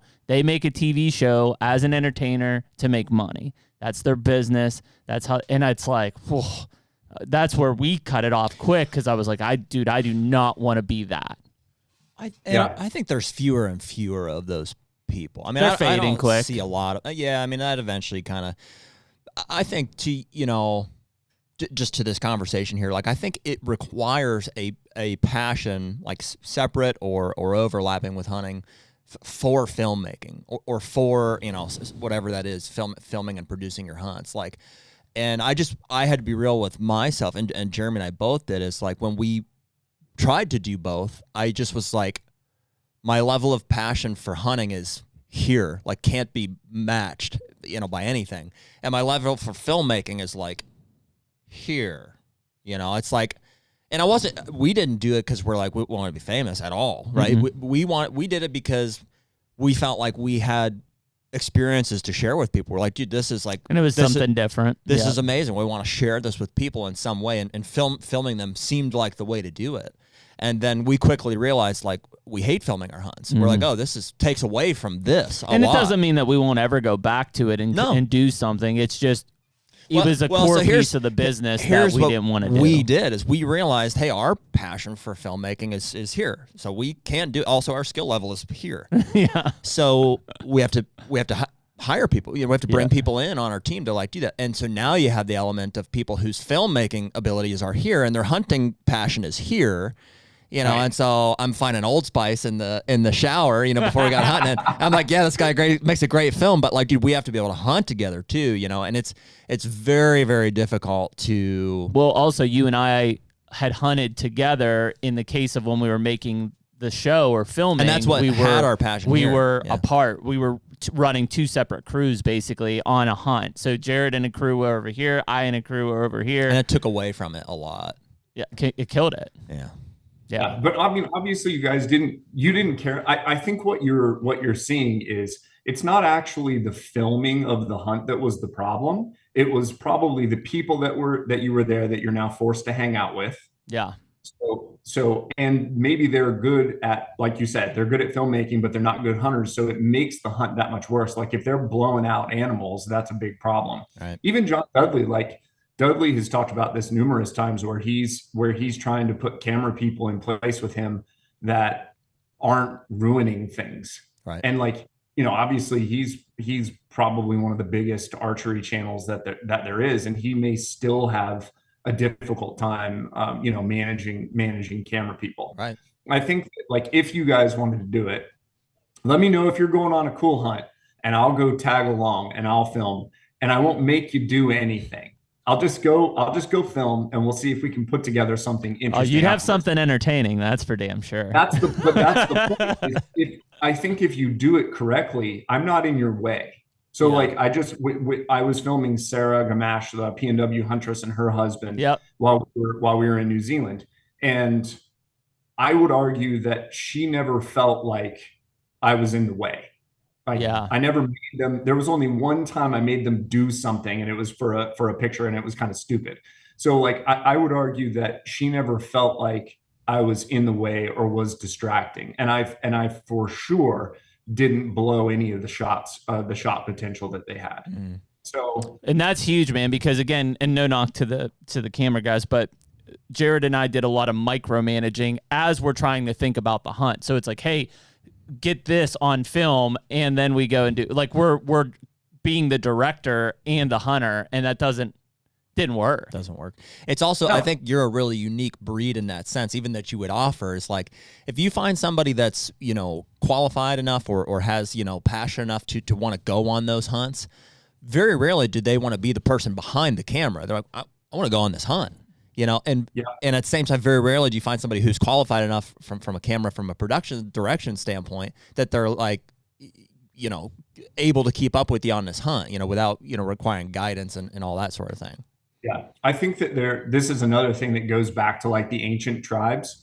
To me, I get 95% as excited when somebody else shoots an animal, because to me, we're partaking in the victory together. Yeah. So there's something, and especially if I capture the shot in a way that it's like, yes, like this looks freaking so good. And so that was another reason I started the channel, was I wanted to meet people that I could go on adventures with. That's people cool. who are doers, who are doing stuff. Like you were talking about, Jared, there's so many people that are keyboard warriors that are hanging out that hopefully are not saying shitty things about this video. We'll never know. We'll never know. Yeah. I want to hang out with people that are doing stuff. Yeah. So when I offer to go like film a hunt, as long as the timing works out, I'm not joking. Like if you get a cool hunt that you're like, man, like I drew a moose tag in Montana, like, yeah, cool. Well, if we draw our mule deer badland tags this year again, that'll be the one. You're welcome to come with. I had a hilarious vision when it goes back to the Indian tribe. I imagined an Indian tribe with like one of them with a handy cam, and he's like, "Did you get the shot on film?" Shot a buffalo off a horse. Did you get that on film? You didn't get it. They beat him with rocks and sticks.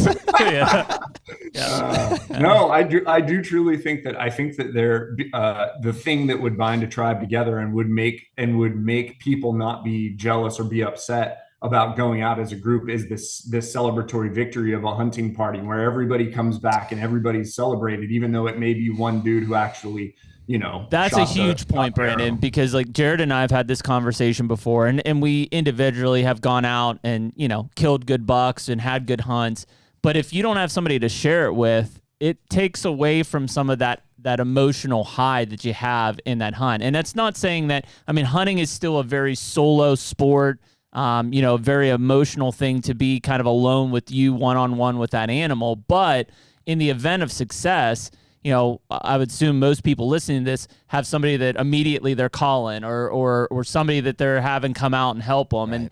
And, so there's been so many hunts where we've had that kind of experience where, yeah, it's one guy making the shot, but immediately the success is enjoyed by many, which is what is so cool. And the failures. Yeah. And the failures. It really is every element of I'm growing more.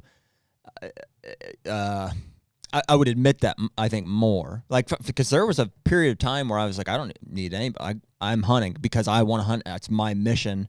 But then that was wrong. That was, because it's like, well, dude, when you kill a big buck, it's like the best part of that is the people that you call afterward. Debatably the best. It's you experience it for yourself, but then you also get to share it with people. And that really is ultimately what I think keeps you willing to do it. 100. Yeah. It's the reward. Surrounding yourself with people that celebrate your victories, even in life. Like I have friends that when I close a really big deal, I can call them and they truly celebrate my success. Yeah. Like they are genuinely excited when I send them a picture of like a new car, a new goodie that I have got.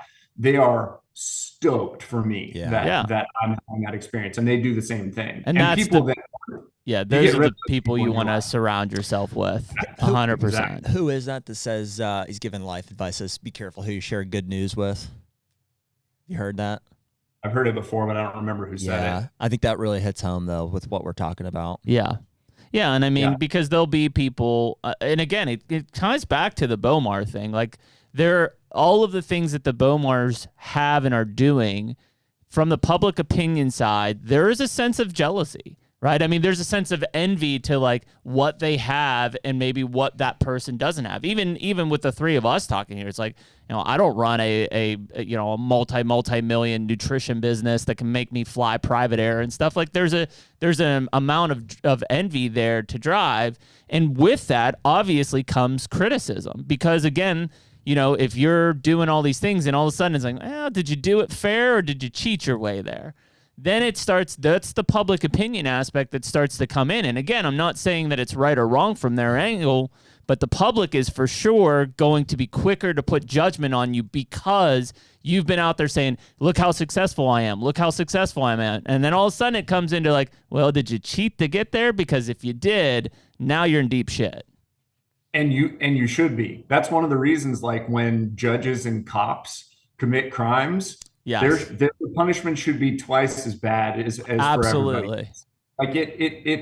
Like I'm with you. And that's why at the end of that Bowmar video, I was like, if you if you get caught, like legit, if they get caught doing illegal things, then screw them forever. You know, like, yeah, you're done. Like, you guys clearly now have had a history of doing this, and you're just shitty people. So now you're done. But with the Bowmars, the only thing that I know of that they've done, the bear thing, I'm curious. I would be interested in killing a bear with a spear. Yeah, man. I'm not going to put it on YouTube because I just don't want to deal with the backlash. That would be a kind of interesting experience. But I'll stick with my bow for now. Yeah. But with the with the whole them pleading down, I think there was a lot of people that were just really like, you admitted guilt because you took a plea. 100%. Absolutely. I would just be really curious to know, like, if you were in the same situation again with me with the racism stuff. Like, there was no question. Nope. I'm not putting my business more at risk to not give this lady $3,000 and let her walk away. And she's a piece of shit person. She's a shitty person making our world a worse place. Yes. And I hope that karma or whatever, God in the end will say, hey, you're a bad person, but I'm not willing to put my business at risk anymore. And I'm hoping that was what the Bowmars did, essentially just saying, we want this behind us. Yeah. Yeah. And it'll be interesting to see. Again, I think to Jared's point, there probably isn't a bad PR aspect of it. I mean, people can be shitty. Now, if things continue to build or other things arise in the future, now you've got a history of this. And I think at some point that really comes down on you pretty hard. And that's not true 100% of the time. I mean, it's like 90, it seems like 85, 90% of the time, there's no such bad thing as bad publicity, but I can recall some cases where it's like it buried somebody. Remember Chris Brackett? Oh, that buried him. Yeah, dude. I mean, that buried him. He was done. And I don't know if it was like the accusation or like the action, whatever he did that was wrong itself, or did his video ever get leaked? Yeah. Like calling the kid fat and stuff. Well, no, it was that because I met that kid. I met the camera guy. Yeah. Well, no, I don't think it was even just that. It was he shot the deer after he shot another deer. Yeah. I mean, that's what he got busted for. But his reaction in the camera was like, clearly like, oh, this guy is a douchebag. Yeah. You know, he was calling his cameraman. He's like, you better have got that, you fat piece of shit. And I guess that was that. I guess that was it. He got found out. Like people realized, like, like you said, that he was a. And that absolutely broke him. Yeah, Spook's Band was another one. Yeah, Spook, shot the deer in Kansas. I think brought it to Tennessee. Claimed it as a Tennessee record. Got hit with a Lacey Act. Lost his license for 5 years. And I mean, I've never heard of that guy again. Mm-hmm. I've seen him at shows, but like that's the only time I heard of him to begin with. So I mean, there are cases that it for sure breaks people. I would assume that, if you look at the docket, especially in the public side, I mean, there's plenty of people that I'm sure have gotten wildlife citations. I mean, dude, there's some stupid laws out there that you could get nailed for. Morgan Wallen, freaking dude was like down and out, for using the N-word and like just outsold Taylor Swift. Yeah, I mean, straight back and crushing it again. Yeah, it's interesting. I mean, it'll take the wind out of the sails for a little while on certain people, and it'll put some people completely out. Yeah. But there will be a lot of them that just don't miss a beat, basically. And I think the Bowmars are probably one of them. Yeah, the bottom line is just don't take the risk. Yeah, don't take the risk. Learn the rules of the area the best you can. Like, I mean, I'm not a super detail oriented person when it comes to stuff like that, but I've learned when it comes to hunting, if you don't look into stuff and figure it out, because state to state, like in Tennessee, when I draw a deer tag, I get a turkey tag as well. Like, they just give me one. And on my property here, I don't even have to have a license. I can just shoot a deer and I can shoot a turkey. And I still have to register it, don't have to have one.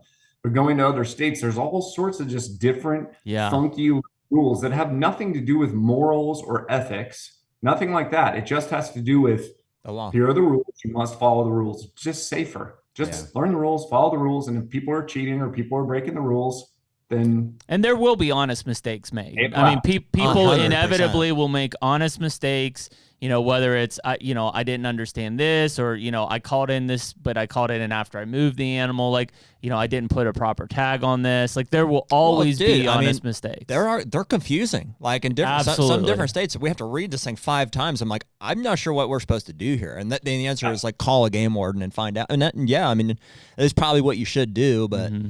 Yeah. But nobody looks at that situation. Nobody looks at that circumstance and goes, you just shot 3 deer with, whatever, an AR over corn at one time. Right. Like that's a totally different thing. Nobody judges like, crap. I was supposed to put the, whatever. I was supposed to tag him here and I tagged him over here and this is a problem. And, there's all these stupid little minor rules that can get people in trouble. But I think the bottom line is with like thinking about the Bowmar stuff, were you stealing food from the tribe?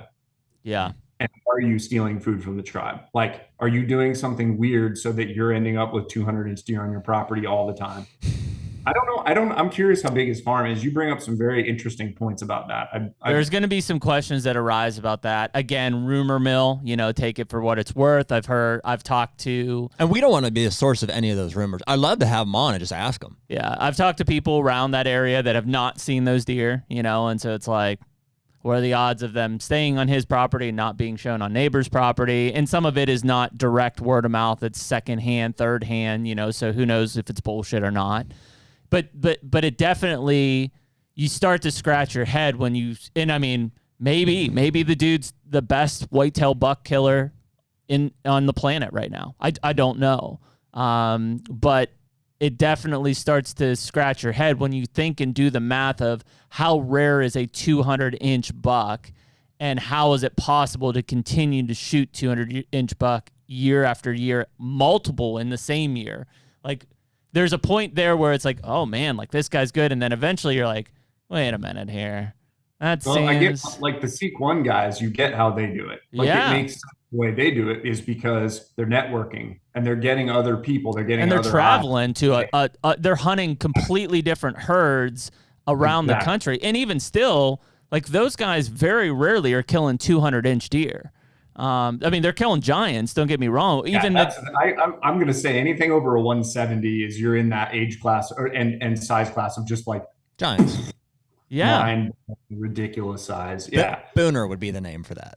Well, and I mean that's what in the 200-inch realm, it's a 1 out of every 5 million bucks or something like that, probably. Dude, 200 inches is a big deer. And so to kill multiple in a year and to kill a handful within a few years on maybe the same property or within the same herd. Yeah, I mean it comes down to access. You got to be where they're at. Like I mean. That's all it is.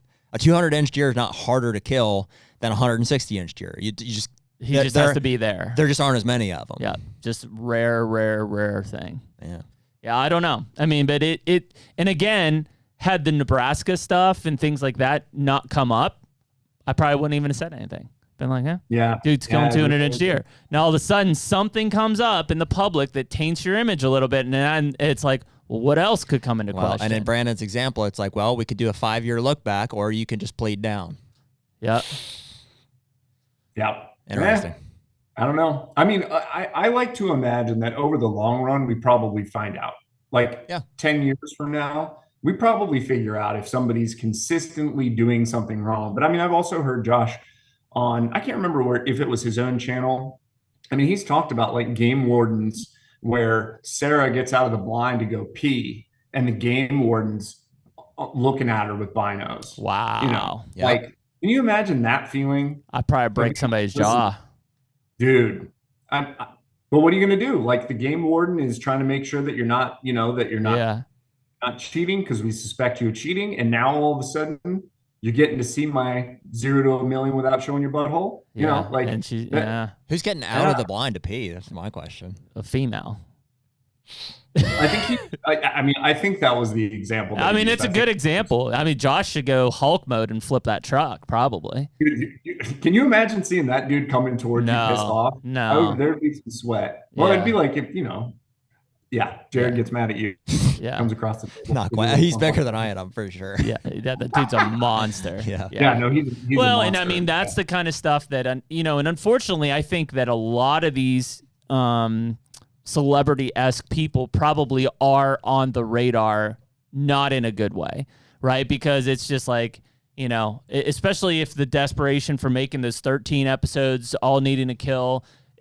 I'm sure there's people trolling around the Drury's property. Are these guys baiting? Are they doing something illegal? Maybe bone collector, and it's inevitable that these people are going to be watched for cutting corners because they have more at stake than anybody else does. Well, and it is unfortunate. I mean, I it's an interesting conversation. I don't know how far we want to go down this, but it's almost like, if you would say that, some of these guys are, if trophy hunting is a term, or they're just, they're trying to kill the biggest deer or whatever it is. Like, in the same sense, it almost seems like, the game commissioner or the game wardens is hunting them in the same way. They're they're a bigger fish. I think it's that they're a better opportunity to make an example of than if I just catch some guy who's shooting deer out of the truck that nobody's ever heard of. That's not a trophy. But if I bring down Josh Bowman, I think though it's not necessarily out of the gate the game warden going after them. It's the public acknowledging something to a warden or tipping them off on a lead. No doubt. That puts them on the radar. Because I know, and I don't know what the exact just more terms attention, period. Higgins had that happen. Muley Freak just is having that happen. People from the public called the Illinois DNR and reported him for something. I don't know what. And they approached Higgins on, hey, we've heard you've been doing this. Mm-hmm. And it's because he's on a pedestal, right? Because he is doing something that other people are not. There's a sense of jealousy. I mean, what does that prevent anybody from saying, "Hey, I'm just going to call and report this on so and so"? The DNR, the Game Commission, has no choice but to investigate that. Yeah. And you know what's crazy is then they show up to your property. So let's say somebody called on me and they were like, "We've heard that you're feeding deer." Whatever, we have to pull our feeders a couple of weeks before the season. Yep. Here. But let's say they said, we've gotten word that you have feeders out and we need to go look at your property. And I go, no, because you're going to go walk through my property and you're going to blow all my deer out. I'm not having you come on my property. I'm guilty. You're 100%. Guilty. Yeah. That's the reason. Yeah. No, I'm not. I'm just not going to have you come on my property and blow all the deer out. We're not doing it that way. Yeah. But that certainly looks sketchy. Yeah. Crazy, man. I know. So that's why I want, that's at the end of the video. That's why I was like, listen, the people that messaged me and were like, he should be put to death. That's crazy. Okay, that's clearly way over the top. But there was all sorts of other comments in there. 10 years in jail. I mean, there was some crazy stuff. I just wanted people to recognize that, there are a lot of people that are completely anti-hunters and want all of us. They believe that we are the most immoral people. Yeah. Mm-hmm. And it would be better for us as a hunting community to be giving each other a little bit of the benefit of the doubt rather than immediately jumping on the accusation bus, just as a general rule. And again, I understand why it's easy to look at the Bowmars. We've gone over this, 40 times now, but I think it's a better, healthier thing for our community in general, for us to be looking at each other and having each other's backs until it's proven that, that there's a major 100%. There's a major issue. 100%. Yeah, I think ultimately, and again, because of the plea down is the kind of the hard line there is I firmly believe if you've done a significant wildlife violation, you should lose your license. I mean, that's a slap on the wrist penalty.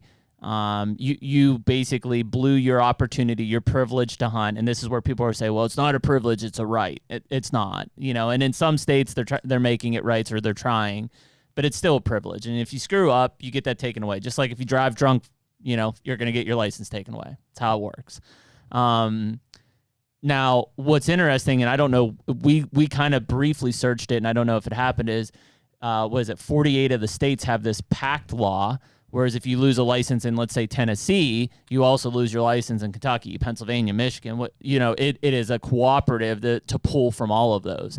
From my understanding, I think Josh and Sarah are losing their license in Nebraska for maybe 3 years, I think is what it's in. I remember is 3 years as well. Now, per the PAC law, does that mean they lose their license in all other states, including Iowa?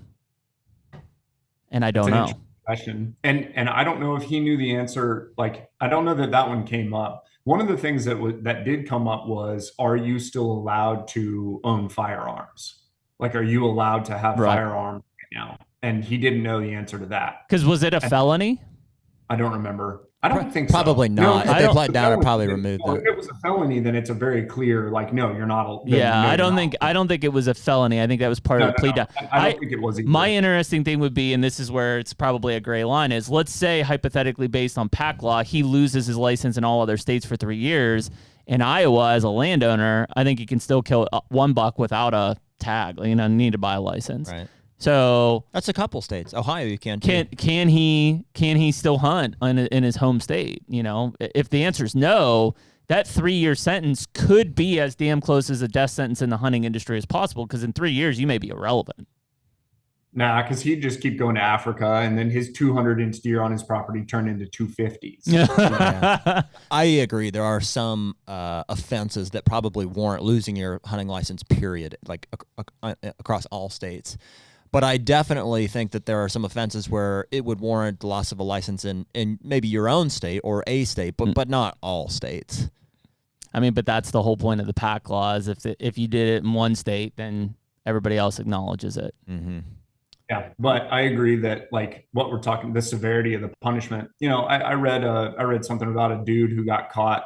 He killed 50 bucks, right around 50 bucks in a year, and it was just spotlighting, driving around in a truck, killing them.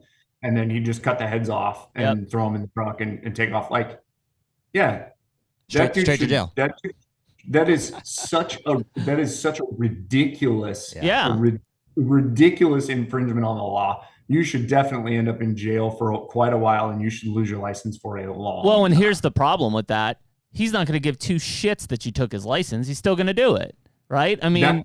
Unless you put him in, well, that's criminal, right? Like that, you go to jail for that, right? Yeah, but I'm sure it's a slap on the wrist. In fact, there were a couple that I think that guy did. I think that guy went to jail. And truthfully, you should go to jail for quite a while. Yeah, that should be like man, you're gonna have to rebuild your life after. There's 100%. A lot of those guys that get off with not much sentence, if any sentence at all. They lose their license. They usually get a monetary fine. They're not going to hunt? What do you think they're not going to go shoot deer? Of course they are. What do you think? I have no idea what it is. If somebody shoots 50 deer, spotlighting a night, what do you think is an appropriate sentence for that?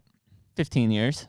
I was going to say 20. Yep. 15 or 20. I mean, because to me, that's a complete disregard for any form of life. That's just one step closer to shooting somebody else. Yeah.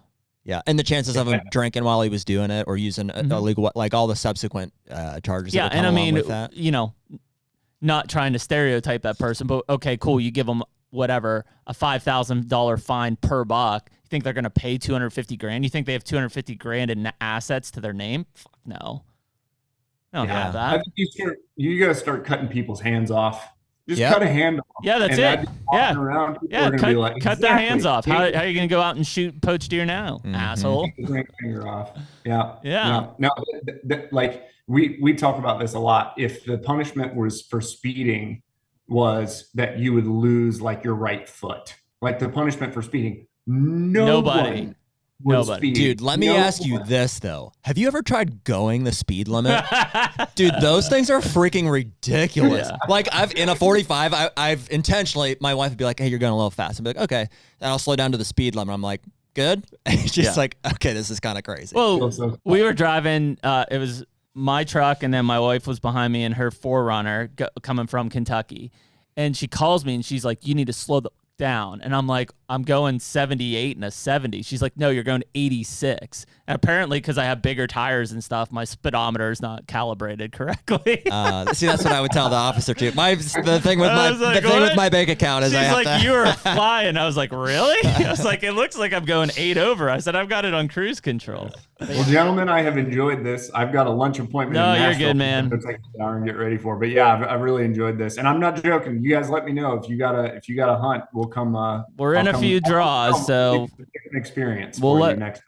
We'll let you know if we pull some of these draws off. But no, Brandon, we appreciate it, man, and we'll definitely make sure to get you back on here at some point. Yeah, for sure. For sure. All right, dude. Appreciate the conversation. We'll talk again soon. Absolutely. Thanks, guys. All right, man. Thanks, dude. The Hunter Podcast is brought to you by Hoyt Archery. Dude, where would we be without our Hoyt bows? Probably shooting crossbows. or a Matthews, yeah. One and the same. Yeah. But in all seriousness, we love being Hoyt guys because you stand out. When you're in this room full of other people that shoot these other types of bows, I feel like the Hoyt guys just stick out. Dude, it's just a legit bow. I mean, especially that carbon riser, man. I mean, I know that they've got several other aluminum lines as well, but for me, I'm shooting that RX5 in the carbon model. They've since come out with the RX7, and I can't tell you how much I love being a Hoyt guy amongst a sea full of Matthews guys. So we're out there, I think, proving them wrong, shooting 80 pounds and killing stuff. Hey, man, if you want to get serious, get Hoyt.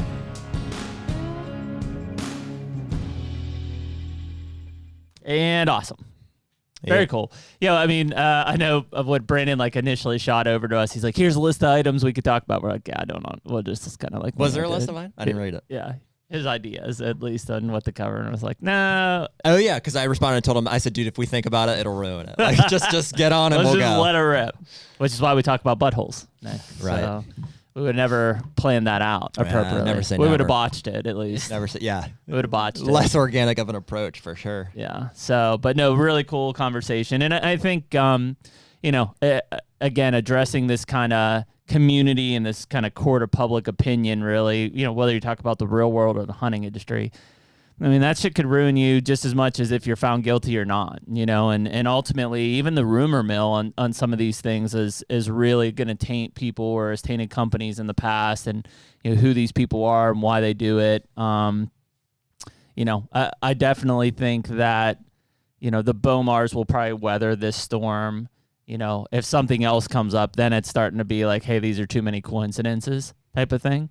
But I mean, it's not going to affect their business. It won't affect who they are and what they do, unless they end up getting slapped with that pack law of, hey, you can't hunt anywhere in the next 3 years. Cause that for sure, I mean, nobody gives a fuck about Africa. Nobody, right. I couldn't tell you the last time I watched an African hunt on something. Right. So, I mean, if you can't hunt whitetails and things like that, then it will for sure hurt your bow hunting business. But that's something we don't know. So maybe if somebody's listening to this and they know more about the pack law than we do, they can tell us. Yeah, for sure. Well, dude, this isn't a breeding grounds for rumors either. We don't really know a whole. I mean, we have kind of Brandon's perspective. We've seen the same videos everybody else has seen. We're really not in a place to make any judgments. His plea down kind of analogy there with him and the racism thing is a very interesting take there, because clearly you're not admitting guilt to being a racist, but you're just trying to settle it out because it's making the most sense. And in that logical thinking, the Bowmars, I assume, did the same thing. However, in this industry, the immediate thing is they pled guilty. Well, in every industry, that approach to pleading out of a case leaves an open-endedness of okay, well, I understand legally that's the stance you took, but what really happened? Yeah, why did you plead guilty? And I don't if you think were anybody, so innocent, why did you plead guilty? That's the question that everybody asks. Well, the answer, and per Brandon's example, is that because it's an easier way, it's a straight, clearer path out. But people don't think of it from a business decision. They think of it purely as a guilty, not guilty, personal decision. Yeah, and I think that's an unfortunate, open-endedness that comes along with taking a deal like that. Yeah, you and I, if Josh and Sarah said, hey, guys, the reason we didn't take it is because we would have had $500,000 in court fees and potential jail time. It's like, oh, yeah, no brainer. Obviously, got to take it. But to the average person who's just like, well, if you weren't guilty, why'd you say you were guilty? Well, and that's just not the way the system works. Yeah, it's just the the lack of knowledge. It's not a perfect. It's not a perfect world. It's not a perfect system. No. It's not just if if you're guilty or found guilty. It's just not that simple. There's a lot of gray area. Well, and I think that's where, again, there are honest mistakes out there. I don't believe that this was an honest mistake. I think they got caught up in something, and whether they had active involvement in it and or were just like an aftershock of it, I don't know. I also don't believe that it was purely like an honest mistake. Like, hey, I forgot to tag this deer, or, I tagged it on the antlers and I'm supposed to put it on the leg, or whatever it was. Those are things. There was an admission of guilt. Yeah. There was an admission of some guilt there, some responsibility. Yep. And so, there's repercussions for that. And they know that. And what those end up being, I think we're all kind of fuzzy on. But it is what it is. Yeah. Either way, it's great to, chat with Brandon. And he has some really cool perspectives on things. So I look forward to having him back. For sure. And that'll do it for this week, and we'll catch y'all next week. Later. Take me